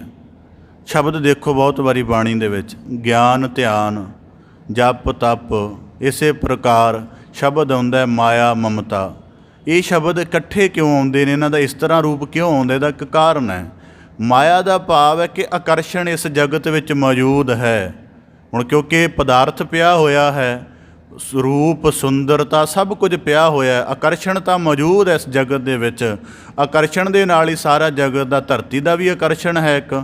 ਇੰਜ ਅਧਿਆਤਮ ਦੇ ਨੁਕਤੇ ਤੋਂ ਵੀ ਆਕਰਸ਼ਣ ਨੂੰ, ਜਿਵੇਂ ਅਸੀਂ ਧਰਤੀ ਦੇ ਆਕਰਸ਼ਣ ਨੂੰ ਗ੍ਰੈਵਿਟੀ ਕਹਿੰਦੇ ਹਾਂ, ਅਧਿਆਤਮ ਦੇ ਵਿੱਚ ਜਿਹੜਾ ਆਕਰਸ਼ਣ ਹੈ ਉਹਨੂੰ ਮੋਹ ਕਿਹਾ ਜਾਂਦਾ ਹੈ। ਤਾਂ ਇਸੇ ਪ੍ਰਕਾਰ ਭਗਤ ਕਬੀਰ ਸਾਹਿਬ ਜੀ ਕਹਿੰਦੇ ਮਾਇਆ ਮਮਤਾ। ਹੁਣ ਆਕਰਸ਼ਣ ਤਾਂ ਮੌਜੂਦ ਹੈ, ਜਦੋਂ ਬੰਦਾ ਦੇਹ ਕੇਂਦਰਿਤ ਹੋ ਜਾਂਦਾ ਹੈ ਉਦੋਂ ਫਿਰ ਉਹ ਜਿਹਦੇ ਨਾਲ ਸੰਬੰਧ ਜੋੜਦਾ ਹੈ ਉਹਨੂੰ ਮਮ ਹੰਗਤਾ, ਸੰਸਕ੍ਰਿਤ ਦੇ ਵਿੱਚ ਇਹਦਾ ਸੰਧੀ ਛੇਦ ਹੁੰਦਾ ਹੈ। ਮਮਤਾ ਦਾ ਅਰਥ ਹੁੰਦਾ ਮਮ ਹੰਗਤਾ, ਕਿ ਮੇਰੀ ਹੈ, ਮੈਂ ਹੀ ਇਸ ਦਾ ਮਾਲਕ ਹਾਂ, ਮੈਂ ਹੀ ਇਹਦਾ ਨਿਕਟਵਰਤੀ ਹਾਂ। ਮਮਤਾ ਦਾ ਅਰਥ ਇਹ ਹੁੰਦਾ ਹੈ ਕਿ ਉਂਝ ਆਕਰਸ਼ਣ ਹੈ, ਪਰ ਇਸ ਆਕਰਸ਼ਣ ਦੇ ਵਿੱਚ ਜਿਨ੍ਹਾਂ ਦੇ ਨਾਲ ਆਕਰਸ਼ਣ ਜੁੜ ਗਿਆ ਹੈ ਉਹਨਾਂ ਨੂੰ ਆਪਣੇ ਮਨ ਬੈਠਾ ਅਤੇ ਆਪਣੇ ਮੰਨ ਕੇ ਉਸੇ ਤਰ੍ਹਾਂ ਦਾ ਵਿਵਹਾਰ ਕਰਨਾ ਸ਼ੁਰੂ ਕਰ ਦਿੱਤਾ ਹੈ। ਜੇ ਅਸੀਂ ਜੀਵਨ ਦੀ ਸੱਚ ਅਸਲੀਅਤ ਨੂੰ ਸਾਹਮਣੇ ਰੱਖੀਏ, ਜਿਵੇਂ ਜਿਨ੍ਹਾਂ ਨੂੰ ਅਸੀਂ ਅੱਜ ਮਾਤਾ ਪਿਤਾ ਆਖਦੇ ਹਾਂ, ਇਹਨਾਂ ਦੇ ਜੀਵਨ ਦਾ ਸਫ਼ਰ ਤਾਂ ਸਾਡੇ ਤੋਂ ਕਿਤੇ ਪਹਿਲਾਂ ਆਰੰਭ ਹੋਇਆ। ਜੇ ਇਹ ਸਾਡੇ ਹੀ ਹੁੰਦੇ ਅਤੇ ਅਸੀਂ ਇਹਨਾਂ ਦੇ ਨਾਲ ਇਕੱਠੇ ਹੀ ਆਰੰਭ ਹੁੰਦੇ, ਜਿਵੇਂ ਜਿਹੜੀ ਚੀਜ਼ ਸਾਡੀ ਹੁੰਦੀ ਤਾਂ ਇਹਨਾਂ ਦੇ ਨਾਲ ਇਕੱਠੇ ਹੀ ਆਰੰਭ ਹੁੰਦੇ। ਇਸ ਕਰਕੇ ਮਮਤਾ ਵਿੱਚ ਪਿਆ ਬੰਦਾ ਸੋਚਦਾ ਮੇਰੇ। ਇਸ ਕਰਕੇ ਗੁਰਬਾਣੀ 'ਚ ਨੇ ਕਵਾਕ ਆਉਂਦਾ, ਕਿਤਿਆਂ ਕੇ ਬਾਪ ਕਿਤਿਆਂ ਕੇ ਬੇਟੇ, ਕਿਤੇ ਗੁਰ ਚੇਲੇ ਫੁਨ ਹੋਵੇ, ਆਗੇ ਪਾਸ਼ਾ ਗਣਤ ਨ ਆਵੇ, ਕਿਆ ਜਾਤੀ ਕਿਆ ਹੋਣ ਹੋਵੇ। ਤਾਂ ਭਗਤ ਕਬੀਰ ਸਾਹਿਬ ਜੀ ਕਹਿੰਦੇ ਮਾਇਆ ਦੀ ਮਮਤਾ ਵਿੱਚ ਪਿਆ ਬੰਦਾ ਆਕਰਸ਼ਣ ਵਿੱਚ ਵੀ ਪੈਂਦਾ ਹੈ। ਫਿਰ ਆਕਰਸ਼ਣ ਦੇ ਵਿੱਚ ਜਿਹੜੀਆਂ ਚੀਜ਼ਾਂ ਨਾਲ ਜੁੜਦਾ ਉਹਨਾਂ ਨੂੰ ਆਪਣੇ ਮੰਨਣ ਲੱਗ ਪੈਂਦਾ ਹੈ। ਜਿਵੇਂ ਜੀਵਨ ਨੂੰ ਸੁਹਾਵਣਾ ਬਣਾਉਣਾ ਸੀ, ਆਰਾਮਦਾਇਕ ਬਣਾਉਣਾ ਸੀ, ਸੰਬੰਧੀ ਬਣੇ, ਪਰ ਉਹਨਾਂ ਸੰਬੰਧੀਆਂ ਨੂੰ ਆਪਣਾ ਮੰਨਣ ਲੱਗ ਪਿਆ ਅਤੇ ਜਿਹੜੀ ਉਹਨਾਂ ਦੀ ਬਖਸ਼ਿਸ਼ ਵਾਲੀ ਹੋਂਦ ਸੀ ਉਹਨੂੰ ਵੀ ਸੀਮਤ ਕਰਨਾ ਸ਼ੁਰੂ ਕਰ ਦਿੱਤਾ। ਜਿਵੇਂ ਮਮਤਾ ਦੇ ਵਿੱਚ ਉਂਝ ਮਾਇਆ ਦਾ ਆਕਰਸ਼ਣ ਹੈ, ਪਰ ਮਮਤਾ ਦੇ ਵਿੱਚ ਪਏ ਹੋਏ ਮਾਤਾ ਪਿਤਾ ਆਪਣੇ ਬੱਚੇ ਦੀਆਂ ਸੰਭਾਵਨਾਵਾਂ ਨੂੰ ਆਪਣੇ ਅੰਡਰ ਕਰ ਲੈਂਦੇ ਨੇ, ਉਹਨੂੰ ਬਖਸ਼ਿਸ਼ ਰਹਿਣ ਹੀ ਨਹੀਂ ਦਿੰਦੇ, ਉਹਨੂੰ ਆਪਣਾ ਬਣਾ ਲੈਂਦੇ ਨੇ, ਕਿਉਂਕਿ ਉਹ ਸਰੀਰ ਸਮਝ ਰਹੇ ਨੇ। ਇਸੇ ਕਰਕੇ ਮੈਂ ਖਲੀਲ ਜਿਬਰਾਨ ਦਾ ਇੱਕ ਦਿਨ ਪੜ੍ਹ ਰਿਹਾ ਸਾਂ ਬੱਚਿਆਂ ਦੀ ਪਰਵਰਿਸ਼ ਬਾਰੇ, ਮੈਨੂੰ ਲੱਗਿਆ ਕਿ ਏਡੇ ਵੱਡੇ ਖਿਆਲ ਸਾਨੂੰ ਆਉਂਦੇ ਹੀ ਨਹੀਂ, ਕਿਉਂਕਿ ਅਸੀਂ ਤਾਂ ਸ਼ਬਦ ਦੇ ਵਿੱਚ ਨਾ ਗਿਆਨ ਦੇ ਨੁਕਤੇ ਤੋਂ ਜਿਉਂਦੇ ਹਾਂ, ਨਾ ਅਹਿਸਾਸ ਦੇ ਨੁਕਤੇ ਤੋਂ ਜਿਉਂਦੇ ਹਾਂ। ਤਾਂ ਇਸੇ ਪ੍ਰਕਾਰ ਕਿਉਂਕਿ ਮਮਤਾ ਕਰਕੇ, ਜੇ ਮਮਤਾ ਹੋਵੇ ਫਿਰ ਉਹ ਆਪਣੇ ਲਈ ਸੀਮਤ ਕਰਦਾ ਹੈ, ਜੇ ਉਹਨੂੰ ਬਖਸ਼ਿਸ਼ ਰੂਪ ਸਮਝੇ ਤਾਂ ਉਹ ਫਿਰ ਉਹ ਧਰਤੀ 'ਤੇ ਉਹਨੂੰ ਬਖਸ਼ਿਸ਼ ਹੀ ਰਹਿਣ ਦਿੰਦਾ ਹੈ। ਜਿਵੇਂ ਉਦਾਹਰਨ ਦੇ ਤੌਰ 'ਤੇ ਚੀਜ਼ਾਂ ਦੇ ਨਾਲ ਜਿਹੜੀ ਮਮਤਾ ਜਦੋਂ ਬਣਦੀ ਹੈ, ਅਸੀਂ ਪਹਿਲਾਂ ਬਣਾਈ ਹੈ, ਇਹ ਬਣੀ ਨਹੀਂ, ਇਹ ਬਣਾਈ ਹੌਲੀ ਹੌਲੀ। ਪਹਿਲਾਂ ਆਪਣੇ ਆਪ ਨੂੰ ਦੁਨਿਆਵੀ ਸੰਬੰਧਾਂ ਦੇ ਨਾਲ ਜੋੜਿਆ, ਹੌਲੀ ਹੌਲੀ ਸੰਬੰਧਾਂ ਨਾਲ, ਫਿਰ ਪਦਾਰਥਾਂ ਨਾਲ, ਫਿਰ ਜੀਵਨ ਦੀ ਅਵਸਥਾ ਕਰਕੇ ਮਾਇਆ ਦੇ ਰਸਾਂ ਕਸਾਂ ਨਾਲ, ਫਿਰ ਹੋਰ ਗੱਲਾਂ ਦੇ ਨਾਲ। ਤਾਂ ਭਗਤ ਕਬੀਰ ਸਾਹਿਬ ਜੀ ਕਹਿੰਦੇ ਕਿਸ ਆਕਰਸ਼ਣ ਦੇ ਵਿੱਚ ਹੋਣ ਦੀ ਹੰਗਤਾ ਹੋਣੀ, ਉਸ ਨੂੰ ਆਪਣਾ ਹੀ ਸਮਝੇ ਜਾਣਾ। ਤਾਂ ਭਗਤ ਕਬੀਰ ਸਾਹਿਬ ਜੀ ਕਹਿੰਦੇ ਇਸੇ ਤਰ੍ਹਾਂ ਜਿਹੜਾ ਮਨ ਹੈ ਪਹਿਲਾਂ ਆਕਰਸ਼ਣ ਵਿੱਚ ਪੈਂਦਾ ਹੈ, ਅਤੇ ਜਦੋਂ ਆਕਰਸ਼ਣ ਵਿੱਚ ਪੈ ਜਾਂਦਾ, ਜਿਹਦੇ ਨਾਲ ਆਕਰਸ਼ਣ ਜੁੜ ਜਾਂਦਾ ਹੈ, ਉਹਨੂੰ ਹੀ ਆਪਣਾ ਮੰਨ ਕੇ ਅਤੇ ਉਹਦੇ ਅਨੁਸਾਰ ਹੀ ਚੱਲਣ ਲੱਗ ਪੈਂਦਾ। ਉਹ ਪਰਮੇਸ਼ਰ ਦੀ ਬਖਸ਼ਿਸ਼ ਹੈ, ਇਸ ਗੱਲ ਨੂੰ ਤਾਂ ਵਸਾਰ ਹੀ ਦਿੰਦਾ ਹੈ। ਜਿਵੇਂ ਉਦਾਹਰਨ ਦੇ ਤੌਰ 'ਤੇ ਬਾਣੀ 'ਚ ਇੱਕ ਵਾਕ ਹੁੰਦਾ, ਦਾਤ ਪਿਆਰੀ ਵਿਸਰਿਆ ਦਾ ਤਾਰਾ। ਉਹਦਾ ਭਾਵ ਕੀ ਹੈ ਕਿ ਇਹ ਜੋ ਕੁਝ ਵੀ ਹੈ, ਜਿਵੇਂ ਹੁਣ ਨਾ ਮੈਂ ਕਈ ਵਾਰੀ ਆਪ ਦੀ ਸ਼ਬਦ ਵਾਚੋ, ਇਹ ਸ਼ਬਦ ਦੇ ਗੱਲ ਸੁਭਾਵਿਕ ਯਾਦ ਆ ਗਈ। ਜਦ ਧੀਆਂ ਪੁੱਤਰ ਕਿਸੇ ਦੇ ਘਰੇ ਹੁੰਦੇ ਨੇ, ਕਈ ਸ਼ਬਦ ਵਰਤਦੇ ਨੇ ਜੀ, ਇਹ ਪਰਮੇਸ਼ਰ ਦੀ ਦਾਤ ਹੈ, ਉਹਦੇ ਨਾਲ ਦਾਤ ਸ਼ਬਦ ਵਰਤਦੇ ਨੇ। ਪਰ ਦਾਤ ਸ਼ਬਦ ਵਰਤਦਿਆਂ ਹੋਇਆ ਕਹਿ ਰਹੇ ਮੇਰਾ ਪੁੱਤਰ ਹੈ, ਇਹ ਮੇਰੀ ਮਰਜ਼ੀ ਅਨੁਸਾਰ ਚੱਲੇ, ਇਹਦੇ ਮਾਨਸਿਕ ਸੰਸਕਾਰ ਵੀ ਮੇਰੀ ਮਰਜ਼ੀ ਅਨੁਸਾਰ ਹੋਣ, ਇਹਦੇ ਜੀਵਨ ਦੀ ਸਮੁੱਚੀ ਉਹਦੇ ਅੰਦਰ। ਜੇ ਉਦਾਹਰਨ ਦੇ ਤੌਰ 'ਤੇ ਇਸ ਗੱਲ ਦਾ ਸੰਕਟ ਕੀ ਬਣਦਾ ਹੈ ਕਿ ਮਾਤਾ ਪਿਤਾ ਮਾਇਆਮੁਖੀ ਸੁਭਾਅ ਵਾਲਾ ਹੈ, ਜੇ ਭਗਤੀ ਰੂਪ ਕਰਮ ਵਾਲੇ ਕੁਝ ਪ੍ਰਾਲਬਧ ਦੇ ਸੰਸਕਾਰ ਕਰਕੇ ਔਲਾਦ ਪੈਦਾ ਹੋਗੀ ਅਤੇ ਆਪਣੇ ਮਾਇਆਮੁਖੀ ਕਰਮਾਂ ਕਰਕੇ ਉਹਦੀ ਭਗਤੀ ਦਾ ਜਿਹੜਾ ਦਾਤ ਰੂਪ ਗੁਣ ਪਰਮੇਸ਼ਰ ਨੇ ਵੈਸੇ ਉਤਾਰਿਆ ਹੋਇਆ ਹੈ, ਉਹਨੂੰ ਸੀਮਤ ਕਰਕੇ ਕ੍ਰਸ਼ ਕਰ ਦਿੰਦਾ ਹੈ, ਅਤੇ ਫਿਰ ਉਹਨੂੰ ਸੰਸਾਰੀ ਮਾਪਦੰਡ 'ਚ ਬਣਾ ਕੇ ਅਤੇ ਕਹਿੰਦਾ ਮੇਰਾ ਪੁੱਤਰ ਬੜਾ ਕਾਮਯਾਬ ਹੈ। ਇਸ ਤਰ੍ਹਾਂ ਦਾ ਜਗਤ ਵਿੱਚ ਵਰਤਾਰਾ। ਇਹ ਮੈਂ ਗੱਲ ਤਾਂ ਕਹੀ ਕਿ ਗੁਰਬਾਣੀ ਦੇ ਵਿੱਚ ਆਪ ਜੀ ਦਾ ਜ਼ਿਕਰ ਦੇਖ ਸਕਦੇ ਹੋ। ਭਗਤ ਪ੍ਰਹਿਲਾਦ ਦੇ ਪਿਤਾ ਹਰਨਾਕਸ਼ ਨੇ ਇਉਂ ਕੀਤਾ ਸੀ ਕਿ ਉਹ ਮਾਇਆਮੁਖੀ ਸੁਭਾਅ ਵਾਲਾ ਹੋ ਗਿਆ। ਉਹ ਮਾਇਆਮੁਖੀ ਸੁਭਾਅ ਕਰਕੇ ਉਹ ਆਪਣੇ ਆਪ ਨੂੰ ਰੱਬ ਮੰਨਣ ਲੱਗ ਪਿਆ, ਅਤੇ ਜਦੋਂ ਦਾਤ ਰੂਪ ਕਰਕੇ ਬਖਸ਼ਿਸ਼ ਉਹਦੇ ਗ੍ਰਹਿ ਉਤਰੀ ਕਿ ਤੇਰਾ ਹੰਕਾਰ ਦੂਰ ਹੋ ਜਾਏ, ਉਹਨੇ ਇਸ ਗੱਲ ਦੀ ਪ੍ਰੇਰਣਾ ਨਹੀਂ ਬਣਾਈ, ਸਗੋਂ ਭਗਤੀ ਦੇ ਕਰਮ ਨੂੰ ਹੀ ਕ੍ਰਸ਼ ਕਰਨਾ ਚਾਹਿਆ, ਖਤਮ ਕਰਨਾ ਚਾਹਿਆ, ਜਿਹੜਾ ਪ੍ਰਹਿਲਾਦ ਦੇ ਰੂਪ ਵਿੱਚ ਪੈਦਾ ਹੋਇਆ ਸੀ। ਇਸੇ ਪ੍ਰਕਾਰ ਭਗਤ ਕਬੀਰ ਸਾਹਿਬ ਜੀ ਕਹਿੰਦੇ ਮਨ ਮਾਇਆ ਮਮਤਾ ਰੇ, ਇਹ ਹੰਗਤਾ ਵਿੱਚ ਪੈ ਕੇ ਆਪਣਾ ਵਿਵਹਾਰ ਕਰਦਾ ਹੈ। ਗੁਰਬਾਣੀ ਦੇ ਵਿੱਚ ਬੜੇ ਕਮਾਲ ਦੇ ਜ਼ਿਕਰ ਹਨ। ਗੁਰੂ ਸਾਹਿਬ ਜੀ ਕਹਿੰਦੇ ਹਨ, ਤ੍ਰਿਸ਼ਨਾ ਮਾਇਆ ਮੋਹਣੀ ਸੁੱਤ ਬੰਦਪ ਕਰ ਨਾਰ, ਧਨ ਜੋਬਨ ਜਗ ਠੱਗਿਆ ਲੱਭ ਲੋਭ ਅਹੰਕਾਰ। ਇਸ ਕਰਕੇ ਹੁਣ ਦੇਖੋ, ਜੇ ਅਸੀਂ ਇਹਨੂੰ ਆਪਣੀ ਸਾਧਨਾ ਦੇ ਨੁਕਤੇ ਤੋਂ ਸਮਝਣਾ ਹੋਵੇ, ਇੱਕ ਦਿਨ ਦੇ ਵਿੱਚ ਬੈਠ ਜਾਈਏ, ਜਿਵੇਂ ਹੁਣ ਸਾਨੂੰ ਪਰਿਵਾਰ ਨਹੀਂ ਭੁੱਲਦਾ, ਪਦਾਰਥ ਨਹੀਂ ਭੁੱਲਦੇ, ਆਪਣੀਆਂ ਹੋਰ ਜਿਹੜੇ ਜੀਵਨ ਦੇ ਗੁਣ ਵਿਸ਼ੇਸ਼ਣ ਨੇ ਉਹ ਨਹੀਂ ਭੁੱਲਦੇ, ਇੰਨਾ ਜ਼ਿਆਦਾ ਆਕਰਸ਼ਣ ਹੈ। ਔਰ ਇਹ ਆਕਰਸ਼ਣ ਹੈਗਾ ਵੀ ਮੋਹ ਕਰਕੇ ਹੈ। ਇਹਨੂੰ ਕਦੋਂ ਅਸੀਂ ਆਪਣੇ ਆਪ ਤੋਂ ਜਿਹੜਾ ਹੈ ਜੀਵਨ ਦੇ ਸਾਰੇ ਹਿੱਸਿਆਂ ਵਿੱਚੋਂ ਕੱਢ ਕੇ ਅਤੇ ਆਪਣੀ ਫਿਰ ਜੋਤ ਰੂਪ ਦੇ ਵਿੱਚ ਅਭੇਦ ਹੋਵਾਂਗੇ, ਇਹਦੀ ਕਿੰਨੀ ਲੰਮੀ ਸਾਧਨਾ ਦੇਖੋ। ਇਸ ਕਰਕੇ ਚੀਜ਼ਾਂ ਦੇ ਵਰਤਣ ਵਿੱਚ ਪਾਓ, ਪਰ ਚੀਜ਼ਾਂ ਦੇ ਜੁੜਨ ਵਿੱਚ ਨਾ ਪਾਓ। ਤਾਂ ਜੁੜਨ ਵਿੱਚ ਜਦੋਂ ਬੰਦਾ ਪੈਂਦਾ ਹੈ, ਉਦੋਂ ਫਿਰ ਆਪਣੇ ਜੰਮ ਰੂਪ ਸੰਕਟਾਂ ਨੂੰ ਜਨਮ ਦਿੰਦਾ ਹੈ। ਜਿਵੇਂ ਉਦਾਹਰਨ ਦੇ ਤੌਰ 'ਤੇ ਜਿਹੜੀ ਵਸਤ ਸਾਡੀ ਨਹੀਂ ਹੈ, ਉਹ ਭਾਵੇਂ ਚੋਰੀ ਹੋ ਜਾਵੇ, ਭਾਵੇਂ ਅੱਗ ਲੱਗ ਜਾਵੇ, ਸਾਨੂੰ ਕੋਈ ਫਰਕ ਨਹੀਂ ਪੈਂਦਾ। ਜਦੋਂ ਹੀ ਅਸੀਂ ਮਮਤਾ ਦੇ ਤਹਿਤ ਕੋਈ ਸੰਬੰਧ ਬਣਾ ਲੈਂਦੇ ਹਾਂ, ਉਦੋਂ ਅਸੀਂ ਕਾਲ ਦੀ ਮਾਰ ਹੇਠ ਜਾ ਜਾਂਦੇ ਹਾਂ। ਫਿਰ ਉਹ ਕਾਲ ਦੀ ਮਾਰ ਕਿਸੇ ਵੀ ਢੰਗ ਨਾਲ ਵਾਪਰੇ, ਉਹ ਜੰਮ ਅਤੇ ਜੰਮ ਦੂਤ ਹੀ ਹੋ ਜਾਂਦੀ ਹੈ। ਤਾਂ ਭਗਤ ਕਬੀਰ ਸਾਹਿਬ ਜੀ ਕਹਿੰਦੇ, ਜੈਸੇ ਬਚ ਰਹੇ ਕੂੰਜ ਮਨ ਮਾਇਆ ਮਮਤਾ ਰੇ। ਇਸੇ ਪ੍ਰਕਾਰ ਤਾਂ ਕਿਹਾ ਜਾਂਦਾ ਧਰਮ ਦੀ ਸਾਧਨਾ ਮਨ 'ਤੇ ਕੇਂਦਰਿਤ ਹੈ। ਹੋਰ ਇੱਕ ਪ੍ਰਮਾਣ ਆਪਦੇ ਸਨਮੁਖ ਰੱਖਾਂ। ਬਾਣੀ ਦੇ ਵਿੱਚ ਵਾਕ ਆਉਂਦਾ, ਮ੍ਰਿਗ ਮੀਨ ਭ੍ਰਿੰਗ ਪਤੰਗ ਕੁੰਚਰ ਏਕ ਦੋਖ ਬਿਨਾਸ਼, ਪੰਚ ਦੋਖ ਅਸਾਧ ਜਾਮੈ ਤਾਂ ਕੀ ਕੇਤਕ ਆਸ। ਹਾਥੀ ਦੇ ਅੰਦਰ ਕਾਮ ਉਹ ਵੀ ਸਰੀਰ 'ਤੇ ਕੇਂਦਰਿਤ ਹੈ। ਸਰੀਰ 'ਤੇ ਕੇਂਦਰਿਤ ਹੋਣ ਕਰਕੇ ਮਾਇਆ ਦਾ ਪ੍ਰਭਾਵ ਕਾਮ ਦੇ ਰੂਪ ਵਿੱਚ ਪਿਆ। ਕਾਗਜ਼ ਦੀ ਹੱਥਣੀ ਦੇਖ ਕੇ ਮੋਹਿਤ ਹੋ ਜਾਂਦਾ, ਭੱਜਾ ਜਾਂਦਾ, ਟੋਏ ਵਿੱਚ ਡਿੱਗ ਕੇ ਪਕੜਿਆ ਜਾਂਦਾ ਹੈ ਅਤੇ ਆਖਰ ਨੂੰ ਹਾਲਤ ਬੁਰੀ ਹੋ ਜਾਂਦੀ ਹੈ। ਫਿਰ ਸਿਰ 'ਤੇ ਕੁੰਡੇ ਦੀ ਮਾਰ ਸਹਿੰਦਾ ਹੈ। ਹੁਣ ਕਿਹਨੇ ਕੀਤਾ? ਉਂਝ ਵੇਖੋ, ਹੁਣ ਇਹਦੇ ਵਿੱਚ ਇੱਕ ਹੋਰ ਵੀ ਗੱਲ ਬੜੀ ਇਹ ਗੱਲ ਉਂਝ ਤਾਂ ਸਰਲ ਹੀ ਹੈ ਸੁਣਾਉਣ ਦੇ ਵਿੱਚ, ਪਰ ਜੇ ਇਹਨੂੰ ਦੇਖੋ ਕਿ ਉਂਝ ਹਾਥੀ ਨੂੰ ਕਾਬੂ ਕਰਨਾ, ਕੰਟਰੋਲ ਕਰਨਾ ਆਪਣੇ ਆਪ ਦੇ ਵਿੱਚ ਬੜਾ ਔਖਾ ਹੈ। ਪਰ ਜਦੋਂ ਮੁਹਾਵਤਾਂ ਨੂੰ ਇਹ ਇਲਮ ਹੋ ਗਿਆ ਕਿ ਇਹਦੇ ਮਨ ਦੇ ਅੰਦਰ ਇੱਕ ਕਾਮ ਦੀ ਕਮਜ਼ੋਰੀ ਵਾਸ ਕਰਦੀ ਹੈ, ਅਤੇ ਜੇ ਉਸ ਕਮਜ਼ੋਰੀ ਦਾ ਆਕਰਸ਼ਣ ਬਣਾ ਲਈਏ ਤਾਂ ਸਾਡੀ ਮਾਰ ਹੇਠ ਆ ਸਕਦਾ ਹੈ, ਅਤੇ ਫਿਰ ਉਹ ਇਸੇ ਪ੍ਰਕਾਰ ਆਉਂਦਾ ਹੈ। ਉਹ ਵੱਡੀਆਂ ਜੰਜੀਰਾਂ ਥੋੜ੍ਹਾ ਮਾਰਦੇ, ਉਹਨੂੰ ਪਤਾ ਇਹਦੇ ਅੰਦਰ ਕਾਮ ਦੀ ਇੱਕ ਕਮਜ਼ੋਰੀ ਪਈ ਹੋਈ ਹੈ। ਉਹ ਉਸ ਤਰ੍ਹਾਂ ਦਾ ਆਕਰਸ਼ਣ ਪੈਦਾ ਕਰਦੇ ਨੇ, ਉਹ ਫਾਹਿਆ ਜਾਂਦਾ। ਇਸ ਕਰਕੇ ਗੁਰਬਾਣੀ 'ਚ ਸ਼ਾਇਦ ਆਪ ਜੀ ਜੇ ਪੜ੍ਹਿਆ ਹੋਵੇ, 5 ਵਕਾਰਾਂ ਨੂੰ ਤਸਕਰ ਵੀ ਕਿਹਾ ਗਿਆ ਹੈ। ਤਸਕਰ ਦਾ ਮਤਲਬ ਕੀ ਹੈ ਕਿ ਬੜੇ ਗੁਪਤ ਢੰਗ ਦੇ ਨਾਲ, ਬੜੇ ਆਰਾਮ ਦੇ ਤਰੀਕੇ ਨਾਲ ਚੋਰੀ ਕਰਦੇ ਹਨ, ਕੋਈ ਭਿਣਕ ਨਹੀਂ ਲੱਗਣ ਦਿੰਦੇ। ਇਸੇ ਪ੍ਰਕਾਰ ਜਿਹੜੇ ਵਕਾਰ ਨੇ ਇਹ ਮਨ ਨੂੰ ਆਕਰਸ਼ਿਤ ਕਰ ਲੈਂਦੇ ਨੇ, ਫਿਰ ਇਹਦੇ ਤਹਿਤ ਜਿਹੜਾ ਵੀ ਵਿਵਹਾਰ ਕਰਾਉਣਾ ਹੁੰਦਾ ਕਰਵਾਈ ਜਾਂਦੇ ਨੇ। ਇਸੇ ਪ੍ਰਕਾਰ ਹੁਣ ਇਹਨਾਂ ਹਾਲਾਤਾਂ ਨੂੰ ਆਚ ਲਈ ਗੁਰਬਾਣੀ 'ਚ ਪ੍ਰਮਾਣ ਆਉਂਦੇ ਨੇ। ਹਾਥੀ ਆਕਰਸ਼ਣ ਕਰਕੇ ਮਾਇਆ ਮਮਤਾ ਦੇ ਵਿੱਚ ਫਸਿਆ, ਆਜੀਵਨ ਪਰ ਕੁੰਡੇ ਦੀ ਮਾਰ ਸਹੀ।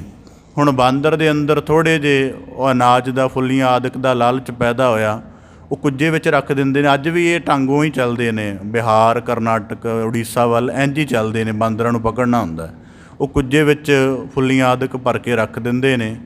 ਉਹ ਪਾਉਂਦਾ ਹੈ ਹੱਥ, ਉਹ ਭਰ ਲੈਂਦਾ ਹੈ। ਉਹ ਜਦੋਂ ਬਾਹਰ ਕੱਢਣ ਲੱਗਦਾ ਹੈ ਅਤੇ ਉਹਦਾ ਉੱਪਰਲਾ ਹਿੱਸਾ, ਮੂੰਹ ਥੋੜ੍ਹਾ ਟਾਈਟ ਹੁੰਦਾ ਹੈ ਅਤੇ ਵਿੱਚ ਮੁੱਠਾਂ ਦੇ ਵਿੱਚ ਭਰੇ ਹੁੰਦੇ ਨੇ ਅਨਾਜ ਜਿਹਾ। ਉਹ ਬਾਹਰ ਕੱਢਣ ਲੱਗਦਾ, ਨਿਕਲਦੀ ਨਹੀਂ ਹੈ। ਇੰਨੇ ਚਿਰ ਨੂੰ ਉਹ 2 ਕੁ ਡੰਡੇ ਮਾਰ ਕੇ ਉਹਨੂੰ ਬੰਨ੍ਹ ਕੇ ਅਤੇ ਉਹਦੇ ਗਲ 'ਚ ਪਟਾ ਪਾ ਲੈਂਦੇ ਨੇ। ਹੁਣ ਲੋਭ ਕਰਕੇ ਗੁਰਬਾਣੀ 'ਚ ਵਾਕ ਆਉਂਦਾ ਹੈ, ਜੋ ਮੁਸ਼ਟੀ ਅਨਾਜ ਕੀ ਮਨ ਬੌਰਾ ਰੇ, ਲੀਨੀ ਹਾਥ ਪਸਾਰ, ਛੂਟਨ ਕੋ ਸੈਸਾ ਭਰਿਆ ਮਨ ਬੌਰਾ ਰੇ, ਨਾਚਿਓ ਘਰ ਘਰ ਵਾਰ। ਕਿ ਇੱਕ ਪਦਾਰਥਾਂ ਦੇ ਲੋਭ ਕਰਕੇ ਮੁੜ ਕੇ ਸਾਰੀ ਜ਼ਿੰਦਗੀ ਮਦਾਰੀ ਦੇ ਡੰਡੇ ਸਹਿੰਦਿਆਂ ਉਹ ਤਮਾਸ਼ ਦਾ ਨਾਚ ਕਰਦਾ ਹੈ। ਤਾਂ ਇਸੇ ਪ੍ਰਕਾਰ ਭਗਤ ਕਬੀਰ ਸਾਹਿਬ ਜੀ ਕਹਿੰਦੇ, ਮਨ ਮਾਇਆ ਮਮਤਾ ਰੇ। ਇਸ ਕਰਕੇ ਸਾਡੀ ਬੰਦਗੀ ਗੁਰੂ ਸਾਹਿਬ ਜੀ ਨੇ ਸਜੀਵ ਬਣਾਈ ਹੈ। ਸਜੀਵ ਦਾ ਮਤਲਬ ਹੈ ਕਿ ਜੇ ਅਸੀਂ ਕੋਈ ਉਦਾਹਰਣ ਦੀ ਕੋਈ ਗੱਲ ਕਰਦੇ ਹਾਂ ਤਾਂ ਉਹਦਾ ਗਹਿਰਾ ਭਾਵ ਹੈ। ਮੈਂ ਕਈ ਦਫਾ ਤਮਾਸ਼ਾ ਦੇਖਿਆ ਬਾਂਦਰ ਦਾ, ਉਹਦੇ ਵਿੱਚ ਹੈਰਾਨਗੀ ਹੁੰਦੀ ਹੈ ਕਿ ਇੱਕ ਦਫਾ ਇੰਨੇ ਵਿਚਾਰੇ ਨੇ ਲੋਭ ਕੀਤਾ, ਹੁਣ ਪਤਾ ਨਹੀਂ ਮਰਨ ਤੱਕ ਇਹਦੀ ਕੈਦ 'ਚੋਂ ਛੁੱਟ ਸਕੇ ਕਿ ਨਾ ਛੁੱਟ ਸਕੇ। ਹਾਥੀ ਦਾ ਵੀ ਬਾਕਾਇਦਾ ਉਹਦੇ ਉੱਪਰ ਚੜ੍ਹ ਕੇ ਦੇਖਿਆ, ਉਹਨਾਂ ਨੇ 8-9 ਇੰਚੀ ਲੰਬਾ ਕਿੱਲ ਲਗਾਇਆ ਹੋਇਆ ਸੀ, ਬੜਾ ਦੇਖਿਆ। ਇਸੇ ਪ੍ਰਕਾਰ ਇਹਨਾਂ ਦੇਖਣ ਦਾ ਮਤਲਬ ਕੀ ਹੈ ਕਿ ਉਹ ਗੱਲ ਤੁਹਾਡੀ ਸੁਣਨੀ ਨਾ ਰਹਿ ਜਾਏ। ਹੁਣ ਦੇਖੋ ਸਾਡੇ ਸਰੀਰ ਦੇ ਕਿਸ ਹਿੱਸੇ ਵਿੱਚ ਛੋਟਾ ਜਿਹਾ ਕੋਈ ਤਿੱਖੀ ਚੀਜ਼ ਚੁੱਭ ਜਾਏ, ਕਿੰਨੀ ਦਰਦ ਹੈ। ਅਤੇ ਜਿਹੜਾ ਪਕੜਨ ਤੋਂ ਲੈ ਕੇ ਆਪਣੇ ਮਰਨ ਤੱਕ ਕੁੰਡੇ ਦੀ ਮਾਰ ਸਹਿ ਰਿਹਾ ਹੈ, ਕਾਹਦੇ ਕਰਕੇ? ਇੱਕ ਆਕਰਸ਼ਣ ਪੈਦਾ ਹੋਇਆ ਕਾਮ ਦਾ, ਅਤੇ ਉਹਨੇ ਸਾਰੀ ਜ਼ਿੰਦਗੀ ਕੁੰਡੇ ਦੀ ਮਾਰ ਦਾ ਗੁਲਾਮ ਕਰ ਦਿੱਤਾ। ਤਾਂ ਇਹ ਹਾਲਤ ਨੂੰ ਹਾਥੀ 'ਤੇ ਤਰਸ ਨਹੀਂ ਕਰਨਾ, ਇਸ ਹਾਲਤ ਨੂੰ ਦੇਖ ਕੇ ਆਪਣੇ ਆਪ 'ਤੇ ਤਰਸ ਕਰਨਾ ਕਿ ਕਿਤੇ ਸਾਡੀ ਹਾਲਤ ਇਹ ਤਾਂ ਨਹੀਂ। ਹੁਣ ਇਸ ਗੱਲ ਨੂੰ ਮਨੁੱਖਾਂ 'ਤੇ ਵੀ ਅਪਲਾਈ ਕਰਕੇ ਦੇਖ ਲਈਏ। ਬਚਪਨ ਦੇ ਵਿੱਚ ਪਦਾਰਥਾਂ ਦਾ ਮੋਹ ਹੈ, ਮਾਇਆ ਮਮਤਾ ਪਦਾਰਥਾਂ ਕਰਕੇ ਬਣੀ ਰਹਿੰਦੀ ਹੈ। ਬੱਚੇ ਨੂੰ ਜਿਹਦੇ ਕੋਲੋਂ ਖਿਡਾਉਣਾ, ਜਿਹਦੇ ਕੋਲੋਂ ਕੋਈ ਮਿਠਾਸ ਭਰੀ ਚੀਜ਼ ਮਿਲ ਜਾਏ, ਉਹਦੇ ਨਾਲ ਹੀ ਸੰਬੰਧ ਜੋੜ ਲੈਂਦਾ, ਭਾਵੇਂ ਗੁਆਂਢੀ ਕਿਉਂ ਨਾ ਹੋਵੇ। ਬਚਪਨ ਇਵੇਂ ਬਤੀਤ ਹੋਇਆ, ਜਵਾਨੀ ਦੇ ਵਿੱਚ ਵਿਕਾਰਾਂ ਦਾ ਦਖਲ ਹੋ ਗਿਆ। ਵਿਕਾਰਾਂ ਦੇ ਦਖਲ ਕਰਕੇ ਜਿਹੜਾ ਵਿਕਾਰਾਂ ਦੀ, ਹੁਣ ਅੱਜ ਦੇ ਸਮੇਂ 'ਚ ਇਹ ਵੀ ਨੁਕਤਾ ਅੱਗੇ ਜਾ ਕੇ ਵਾਚਾਂਗਾ, ਵਿਕਾਰਾਂ ਦਾ ਦਖਲ ਹੋਇਆ ਅਤੇ ਵਿਕਾਰਾਂ ਦੇ ਦਖਲ ਕਰਕੇ ਮਮਤਾ ਪੈਦਾ ਹੋਈ, ਅਤੇ ਫਿਰ ਉਵੇਂ ਦੇ ਸੰਬੰਧ ਕਰਨੇ ਸ਼ੁਰੂ ਕਰ ਦਿੱਤੇ, ਅਤੇ ਜਿਹੜੇ ਉਸ ਸੰਬੰਧਾਂ ਵਿੱਚ ਸਹਾਇਕ ਹੋ ਗਏ ਉਹੀ ਉਹਦੇ ਮਿੱਤਰ ਹੋ ਗਏ। ਮਿੱਤਰਤਾ ਦਾ ਮਾਪਦੰਡ ਕੋਈ ਬੰਦੇ ਦਾ ਅੱਜ ਸੁਘੜ ਥੋੜ੍ਹਾ ਹੈ। ਜਿੰਨੇ ਆ ਨੌਜਵਾਨੀ ਦੇ ਪੱਧਰ ਦੇ ਬੰਦੇ ਨੇ, ਇਹਨਾਂ ਦੀ ਮਿੱਤਰਤਾ ਦਾ ਕੋਈ ਆਦਰਸ਼ ਥੋੜ੍ਹਾ ਹੈ। ਉਹ ਜਿਹੜਾ ਕਾਮ ਦੀਆਂ ਜਾਂ ਜੀਵਨ ਦੀਆਂ ਮਾਇਆ ਮੁਖੀਆਂ ਵਾਲੀਆਂ ਰੁਚੀਆਂ ਨੂੰ ਪੂਰੀਆਂ ਕਰਨ ਦੇ ਵਿੱਚ ਸਹਾਇਕ ਹੈ, ਉਹ ਮੇਰਾ ਮਿੱਤਰ ਹੈ। ਜਿੰਨੇ ਕੁਝ ਗਿਆਨ ਦੀ ਸ਼੍ਰੇਸ਼ਟਤਾ ਵਾਲੀ ਗੱਲ ਦ੍ਰਿੜ ਕਰਵਾ ਦਿੱਤੀ, ਉਹਨੂੰ ਰੱਦ ਕਰ ਦੇਣਾ। ਇਸੇ ਪ੍ਰਕਾਰ ਇਵੇਂ ਜਵਾਨੀ ਵਿੱਚ ਇਉਂ ਚੱਲਦਾ ਹੈ। ਫਿਰ ਗ੍ਰਸਤ ਦੇ ਵਿੱਚ ਪੈ ਜਾਂਦਾ, ਫਿਰ ਮੋਹ ਦੀ ਪ੍ਰਵਿਰਤੀ ਜ਼ਿਆਦਾ ਠੱਗਦੀ ਹੈ। ਜਿਵੇਂ ਹੁਣ ਗੁਰਬਾਣੀ 'ਚ ਨਾ ਵਾਕ ਆਉਂਦਾ, ਬਹੁ ਪਰਪੰਚ ਕਰ ਭਰ ਤਨ ਲਿਆਵੇ, ਸੁੱਤ ਦਾਰਾ ਪਿਆਨ ਲੁਟਾਵੇ, ਆਪਣਾ ਸੁੱਖ ਮਾਣਿਆ ਨਹੀਂ, ਆਪ ਚੰਗਾ ਬਸਤਰ ਪਾਇਆ ਨਹੀਂ, ਖਾਧਾ ਨਹੀਂ, ਪਰ ਸਾਰੀ ਸੁਰਤੀ ਇਹ ਹੈ ਬੱਚੇ ਇਸਤਰੀ ਇਹ ਚੰਗੀ ਤਰ੍ਹਾਂ ਸੱਜ ਜਾਣ। ਉਹਦੇ ਵਿੱਚ ਫਿਰ ਕਈ ਵਾਰੀ ਆਉਂਦਾ ਕਿ ਮਜ਼ਦੂਰ ਹੀ ਨੇ ਬੰਦੇ, कि अपने जीवन की जिहड़ी होंद बनी घट्टो घट्ट उन्नू सत्कार दे नाल हंडा लो। तो भगत कबीर साहब जी कहते इसे प्रकार मन माया ममता रे, जिवें कूंज चुग रही है ਉਹਨੂੰ ਇਹ ਨਹੀਂ ਕਿ ਮੇਰਾ ਢਿੱਡ ਭਰ ਜਾਏ ਜਾਂ ਮੇਰੀ ਤ੍ਰਿਪਤੀ ਹੋ ਜਾਏ, ਸਾਰਾ ਧਿਆਨ ਬੱਚਿਆਂ ਵੱਲ ਲੱਗਿਆ ਹੋਇਆ। ਇਵੇਂ ਮਾਇਆ ਦੇ ਮਮਤਾ ਦੇ ਆਕਰਸ਼ਣ ਵਿੱਚ ਪਿਆ ਹੋਇਆ ਬੰਦਾ ਚਾਹੇ ਅਧਿਆਤਮ ਕਰੇ, ਕਰਮ ਕਰੇ, ਚਾਹੇ ਕਿਰਤ ਕਰੇ, ਚਾਹੇ ਕਿਤੇ ਵੀ ਬੈਠਾ ਹੋਵੇ। ਹਾਲਾਤ ਤਾਂ ਇੱਥੋਂ ਤੱਕ ਵੀ ਆਏ ਸੀ ਕਿ ਆਪ ਜੀ ਨੇ ਪਿਛਲੇ ਸਲੋਕਾਂ ਵਿੱਚ ਸ਼ਰਵਣ ਕੀਤਾ ਸੀ ਕਿ ਹੰਸ ਉੱਡਿਓ ਤਾਂ ਨਗਾਡਿਓ ਸੋ ਜਾਈ ਸੈਨਾ, ਉਸੇ ਮਮਤਾ ਦੇ ਵਿੱਚ ਪਿਆ ਹੋਇਆ ਅੰਤਮ ਸਮੇਂ ਇਸ਼ਾਰੇ ਮਾਰੀ ਜਾਂਦਾ। ਤਾਂ ਭਗਤ ਕਬੀਰ ਸਾਹਿਬ ਜੀ ਕਹਿੰਦੇ ਮਨ ਮਾਇਆ ਮਮਤਾ ਰੇ, ਐਸੀ ਮਮਤਾ ਹੈ। ਇਸ ਕਰਕੇ ਜਿਹੜੇ ਸ਼ਬਦਾਂ ਦਾ ਜਿਵੇਂ ਅੱਜ ਮਮਤਾ ਦਾ ਸ਼ਬਦ ਹੈ, ਇਹਦਾ ਗਿਆਨ ਪੱਕਾ ਹੀ ਰੱਖ ਲੈਣ। ਦੁਬਾਰਾ ਸਾਨੂੰ ਵੀ ਤਾਂ ਅਰਜ ਕਰਨਾ ਪੈਂਦਾ ਕਿ ਕਿਤੇ ਦੀ ਵਿਚਾਰ ਤੋਂ ਪਹੁੰਚ ਅਧੂਰੀ ਨਾ ਰਹਿ ਜਾਏ। ਤਾਂ ਭਗਤ ਕਬੀਰ ਸਾਹਿਬ ਜੀ ਕਹਿੰਦੇ ਜੈਸੇ ਬਚਰੇ ਕੂੰਜ ਮਨ ਮਾਇਆ ਮਮਤਾ ਰਹਿ। ਹੁਣ ਸਾਧਨਾ ਪੱਖ ਕੀ ਬਣਦਾ ਹੈ? ਹੁਣ ਬੰਦਾ ਕਹੇਗਾ ਕਿ ਮਾਇਆ ਦਾ ਆਕਰਸ਼ਣ ਹੈ ਜੀ, ਸਾਡੇ ਕੋਲੋਂ ਮਨ ਹੈ, ਹੁਣ ਮਨ ਨੂੰ ਮਾਇਆ ਤੋਂ ਰਹਿਤ ਕਿਵੇਂ ਕਰੀਏ? ਹੁਣ ਰੋਜ਼ਾਨਾ ਗਿਆਨ ਦੀ ਵਿਚਾਰ ਅਸੀਂ ਸੁਣਦੇ ਹਾਂ। ਗਿਆਨ ਦੀ ਵਿਚਾਰ ਦੇ 3 ਅਭਿਆਸ ਨੇ। ਇੱਕ ਹੈ ਸਰਵਣ ਅਭਿਆਸ, ਜਿਹੜਾ ਤੁਸੀਂ ਇੱਥੇ ਕਰ ਲੈਂਦੇ ਹੋ। ਇੱਕ ਹੁੰਦਾ ਇਹਦਾ ਚਿੰਤਨ ਅਤੇ ਦ੍ਰਿੜ ਅਭਿਆਸ। ਚਿੰਤਨ ਅਤੇ ਦ੍ਰਿੜਤਾ ਮਤਲਬ ਕਿ ਇਸ ਗੱਲ ਨੂੰ ਘਰ ਜਾ ਕੇ ਵੀ ਸੋਚਣਾ ਕਿ ਜਿਹੜੀ ਗੱਲ ਹੋਈ ਹੈ ਉਹ ਮੇਰੇ 'ਤੇ ਕਿਵੇਂ ਅਪਲਾਈ ਹੁੰਦੀ ਹੈ, ਜਾਂ ਮੈਂ ਉਸ ਗੱਲ ਦੇ ਅਨੁਸਾਰ ਮੈਂ ਕਿਹੋ ਜਿਹਾ ਹਾਂ। ਮਤਲਬ ਗੁਰੂ ਦਾ ਸ਼ਬਦ ਵਿਚਾਰ ਸਾਡੇ ਲਈ ਸ਼ੀਸ਼ਾ ਬਣ ਜਾਂਦਾ। ਜਿਵੇਂ ਮਮਤਾ ਹੈ, ਆਪਣੇ ਆਪ ਨੂੰ ਜਾ ਕੇ ਚਿੰਤਨ ਦੇ ਨੁਕਤੇ ਤੋਂ ਵਾਚਣਾ ਕਿ ਕਿੰਨੀਆਂ ਚੀਜ਼ਾਂ ਦੀ ਮਮਤਾ ਮੇਰੇ ਅੰਦਰ ਪਈ ਹੋਈ ਹੈ, ਕਿ ਮਤਲਬ ਜਿਨ੍ਹਾਂ ਤੋਂ ਮੈਨੂੰ ਥੋੜ੍ਹਾ ਜਿਹਾ ਨਿਰਲੇਪ ਹੋਣਾ ਪਏਗਾ। ਪਹਿਲਾਂ ਇਹ ਗੱਲ ਨੂੰ ਸੋਚਣਾ ਅਤੇ ਬਹੁਤ ਜ਼ਿਆਦਾ ਦ੍ਰਿੜ ਕਰਨਾ, ਬਾਰ-ਬਾਰ ਸੋਚਣਾ। ਫਿਰ ਜਦੋਂ ਇਹਦਾ ਹੱਲ ਜਿਹੜਾ ਵੀ ਨਜ਼ਰ ਆਵੇ, ਫਿਰ ਜੇ ਹੱਲ ਨਜ਼ਰ ਆਉਂਦਾ ਕਿ ਰੋਜ਼ਾਨਾ ਜੇ ਮੈਂ ਕਥਾ ਸੁਣ ਲਵਾਂ ਤਾਂ ਵੀ ਮੇਰਾ ਬੈਲੈਂਸ ਬਣ ਸਕਦਾ ਹੈ, ਫਿਰ ਕਥਾ ਦੇ ਕਰਮ ਨੂੰ ਅਪਣਾਵੇ। ਜੇ ਲੱਗਦਾ ਕਿ ਸੇਵਾ ਦੇ ਕਰਮ ਨਾਲ ਜਾਂ ਕੀਰਤਨ ਸੁਣਨ ਦੇ ਨਾਲ ਜਾਂ ਹੋਰ ਜਿਹੜਾ ਵੀ ਕਰਮ ਇਸ ਮਾਇਆ ਮਮਤਾ ਦੀ ਹੰਗਤਾ ਨੂੰ ਘੱਟ ਕਰਨ ਦੇ ਵਿੱਚ, ਨਿਰਲੇਪ ਕਰਨ ਦੇ ਵਿੱਚ ਸਹਾਇਕ ਹੈ, ਉਸ ਕਰਮ ਨੂੰ ਅਪਣਾਵੇ। ਤਾਂ ਹੁਣ ਇਹਦੇ ਵਿੱਚ ਗੱਲ, ਹੁਣ ਇਹਦੇ ਵਿੱਚ ਮਨੁੱਖ ਕਹੇਗਾ ਕਿ ਮੈਨੂੰ ਹੱਲ ਵੀ ਕੋਈ ਨਹੀਂ ਨਜ਼ਰ ਆ ਰਿਹਾ, ਫਿਰ ਮੈਂ ਕੀ ਕਰਾਂ? ਫਿਰ ਉਹਦਾ ਹੱਲ ਗੁਰਬਾਣੀ ਵਿੱਚ ਇਹ ਹੈ। ਸਤਿਗੁਰੂ ਸਾਹਿਬ ਜੀ ਬਾਣੀ 'ਚ ਵਾਕ ਹੈ ਮਾਇਆ ਮਾਈ ਤ੍ਰੈ ਜਗਤ ਉਪਾਇਆ, ਜਾਂ ਗੁਰਬਾਣੀ 'ਚ ਇੱਕ ਇਹ ਵੀ ਵਾਕ ਆਉਂਦੇ ਨੇ ਇਨ ਮਾਇਆ ਜਗਦੀਸ਼ ਗੁਸਾਈ ਤੁਮਰੇ ਚਰਨ ਵਿਸਾਰੇ।